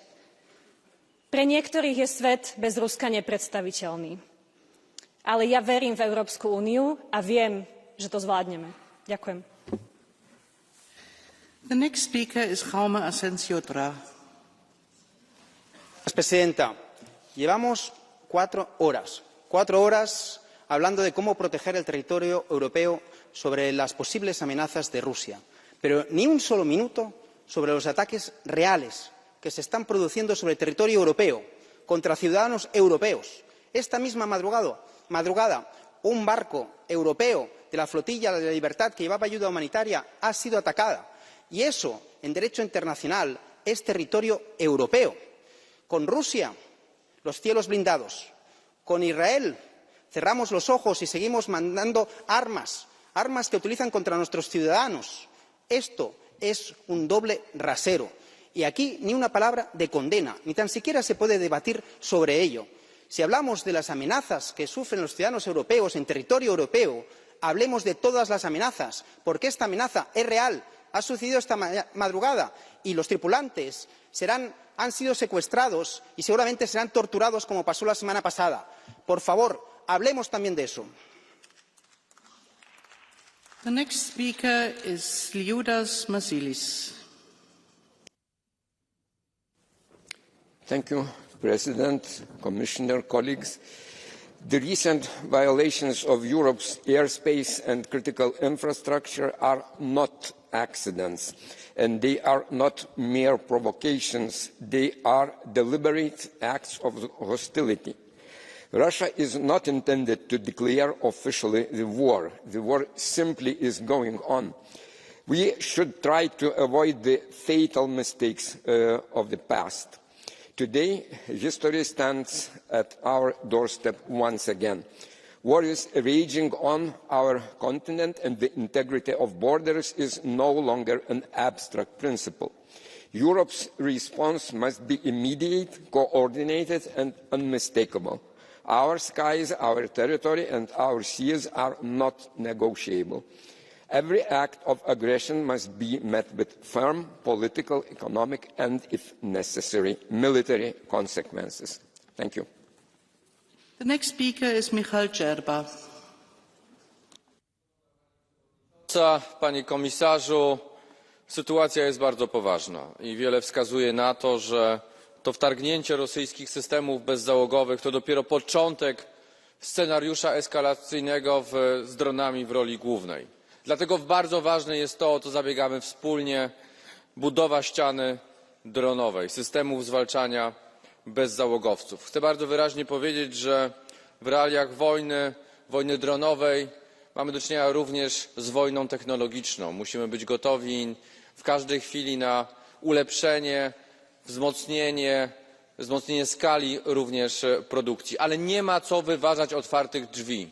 Panie komisarzu, spójrzmy na Ukrainę, spójrzmy, jak budują systemy bojowych dronów przechwytujących. Mamy z kim współpracować, warto skorzystać z tych szans, warto również połączyć to ze środkami finansowymi SAFE, z Defense Omnibus, ale również z tą jednością, którą zademonstrowaliście Państwo również w solidarności z moim krajem, Polską. Dziękuję bardzo. The next speaker is Jean-Marc Jamin.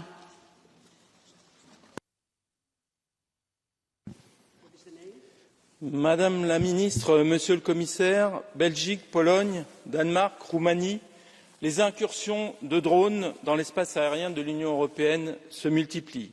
Ils montrent à ceux qui en doutaient que la menace russe ne s'arrête pas à l'Ukraine. L'Europe, toute l'Europe est menacée.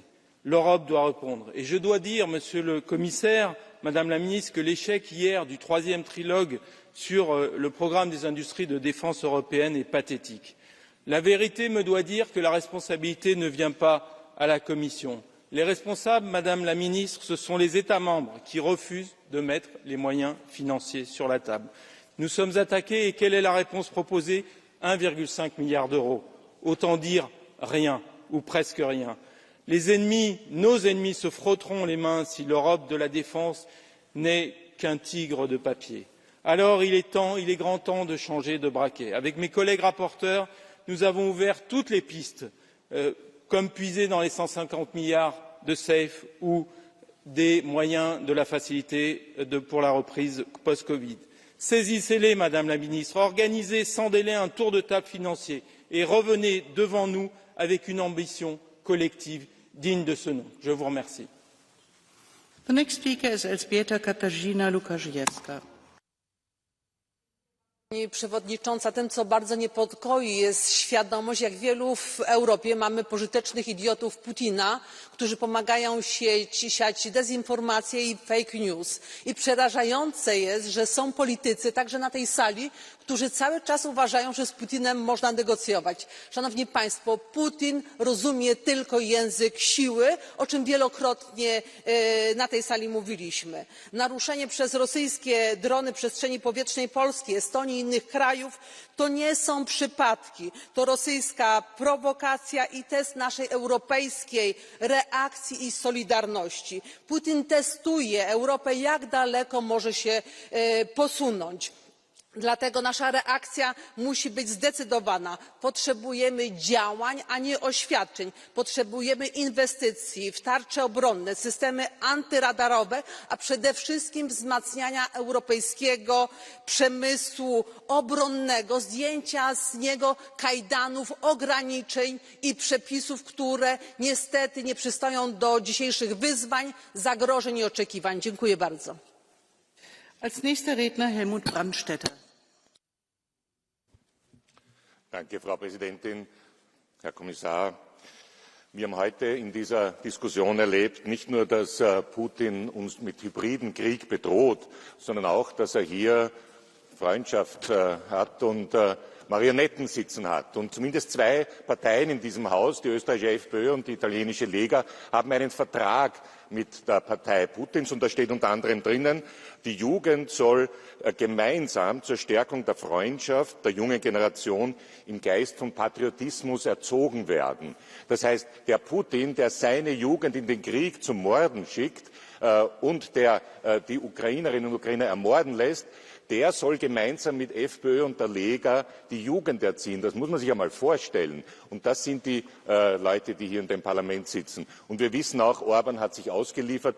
Es ist heute sehr viel von Einheit die Rede gewesen. Die sogenannten Patrioten sind Verräter. Wir in Europa müssen zusammenhalten, weil es gibt diese Bedrohung durch Putin. Wir wissen es jetzt auch, aber die Bedrohung ist nicht nur von außen, sondern sie ist auch von den Verrätern von innen. Dankeschön. Als nächster Redner, the next speaker is Matej Tonin. is not there. Yes, I'm here. Ah, okay. In today's debate, we are seeing how Russia is mocking and deliberately provoking the EU. Putin is doing so because we are a democracy and because he knows our rules of engagement. Russia knows that NATO aircraft carrying out air policing can only shut down Russian airplanes if NATO aircraft are attacked.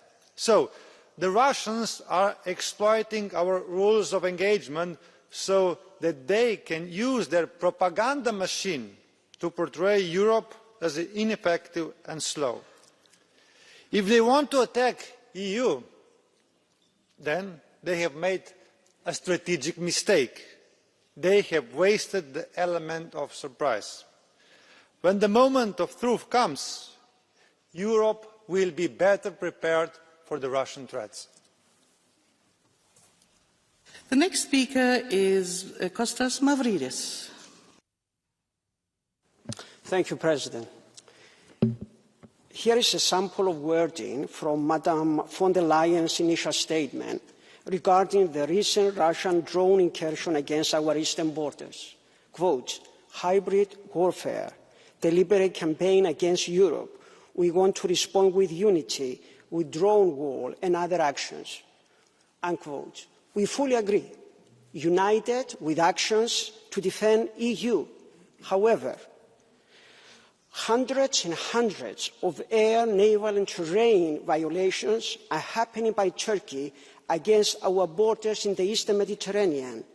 Right now, 2 Turkish armed drones are violating the Cyprus FIR, not to mention the continuing occupation of EU territory in Cyprus. The Commission is supposed to be the guardian of EU treaties and values and not to divide us by silence, double standards or hypocrisies. The next speaker is Christoph Brejza. Dziękuję. Wysoki Parlamencie, to co dziś widzimy to jest najlepszy przykład teorii Jeana Pierre Faya, który jako filozof francuski skonstruował teorię podkowy. Skrajna prawica, skrajna lewica dziś stoi po stronie Putina i historia się powtarza, bo wy stoicie dziś po stronie Putina, tak jak skrajności stały po stronie Lenina i Stalina w latach 20., 30., 40. Wtedy to skrajni ideolodzy, skrajni lewicowcy, intelektualiści bronili polityki Imperium Rosyjskiego. Dziś wchodzicie w buty skrajnych lewicowców, skrajna prawico, spotykacie się w jednym, roznosicie w czasie wojny kłamstwa Putina i pamiętajmy, że rosyjska agresja zawsze opierała się na sile, ale też na propagandzie. I dziś wy jesteście roznosicielami pocisków Putina, fejków, kłamstw, botów, które niszczą naszą infosferę, nasze media społecznościowe. Bądźmy tego wszyscy świadomi. Nie róbcie tego, nie stójcie po stronie Imperium Rosyjskiego. The next speaker is Anna-Maja Henriksson.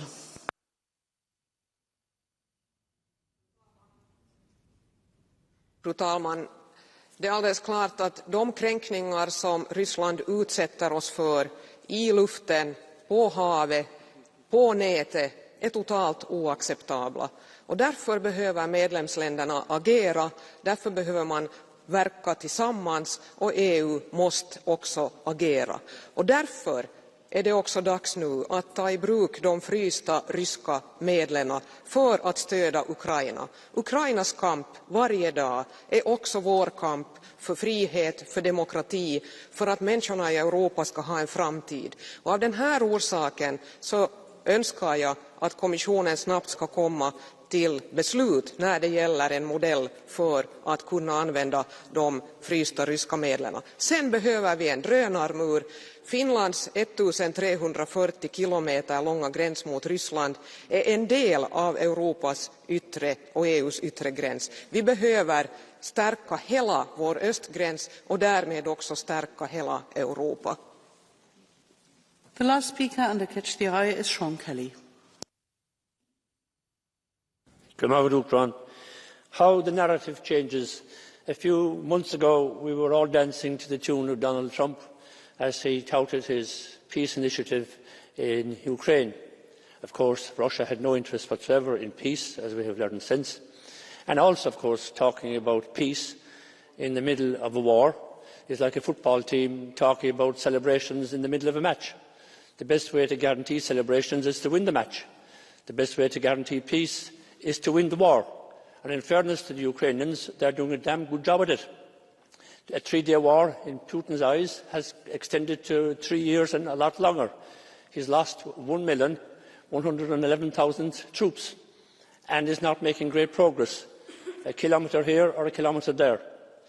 As regards the violations of our airspace, I have one observation. What would happen if we violated Russian or Belarusian airspace? There's our answer. You meet fire with fire. We've got to develop the firepower to so do. And Commissioner Kubilis is doing his best to build up our defences. We need to rally around and make sure it happens. Thank you very much. Now I pass the floor to our Commissioner, Andrius Kubilius.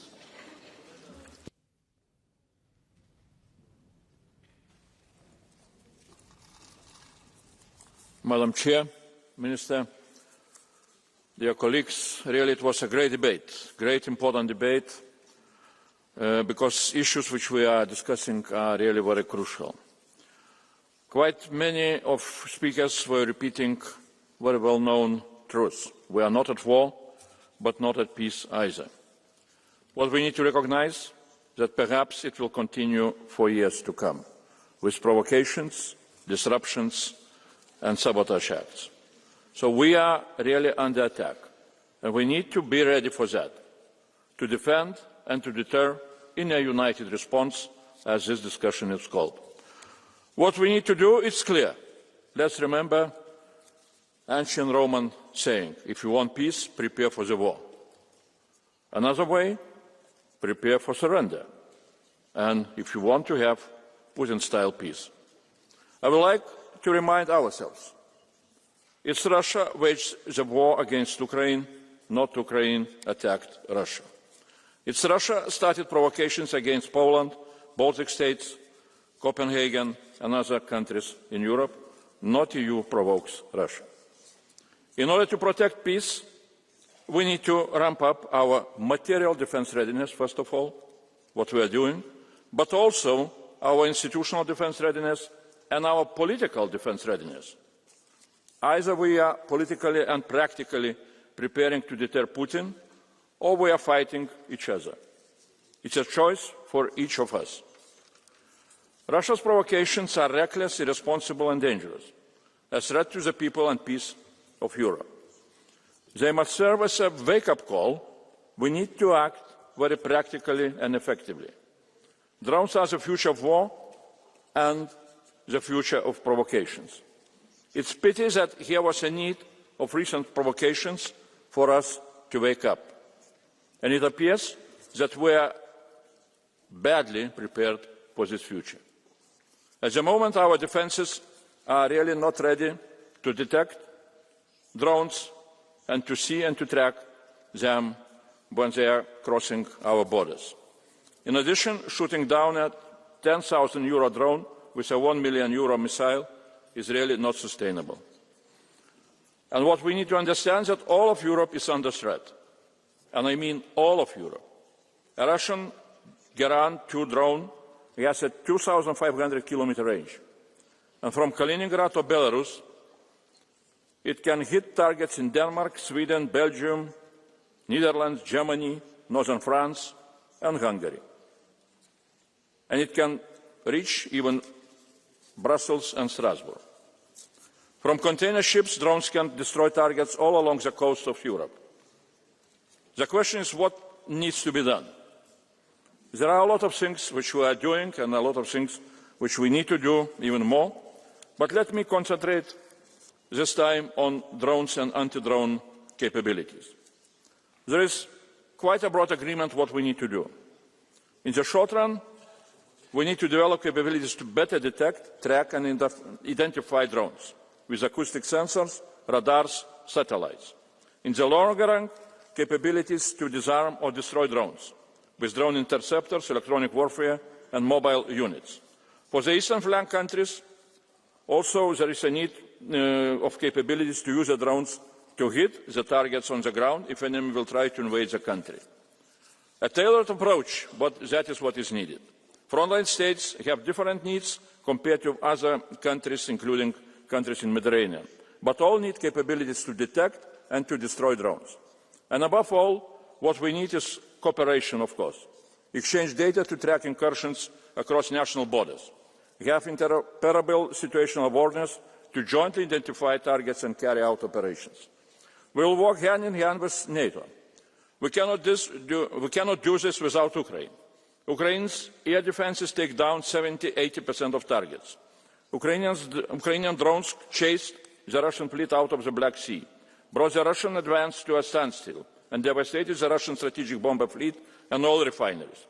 In the development of the drone wall, special attention should be paid to Ukrainian experience. This experience shows that the key to an effective drone wall is not just technology as such, but the developed skills of integrated command and the creation of a comprehensive new warfare ecosystem. We must move quickly from ideas to actions. It is possible during the next year to build essential capabilities of the drone wall, and till 2030 we shall have possibilities to spend 2.5 trillion euros for different needs for our defence, and I hope that frozen assets will be used to strengthen Ukraine's defence very soon. So there are financial means.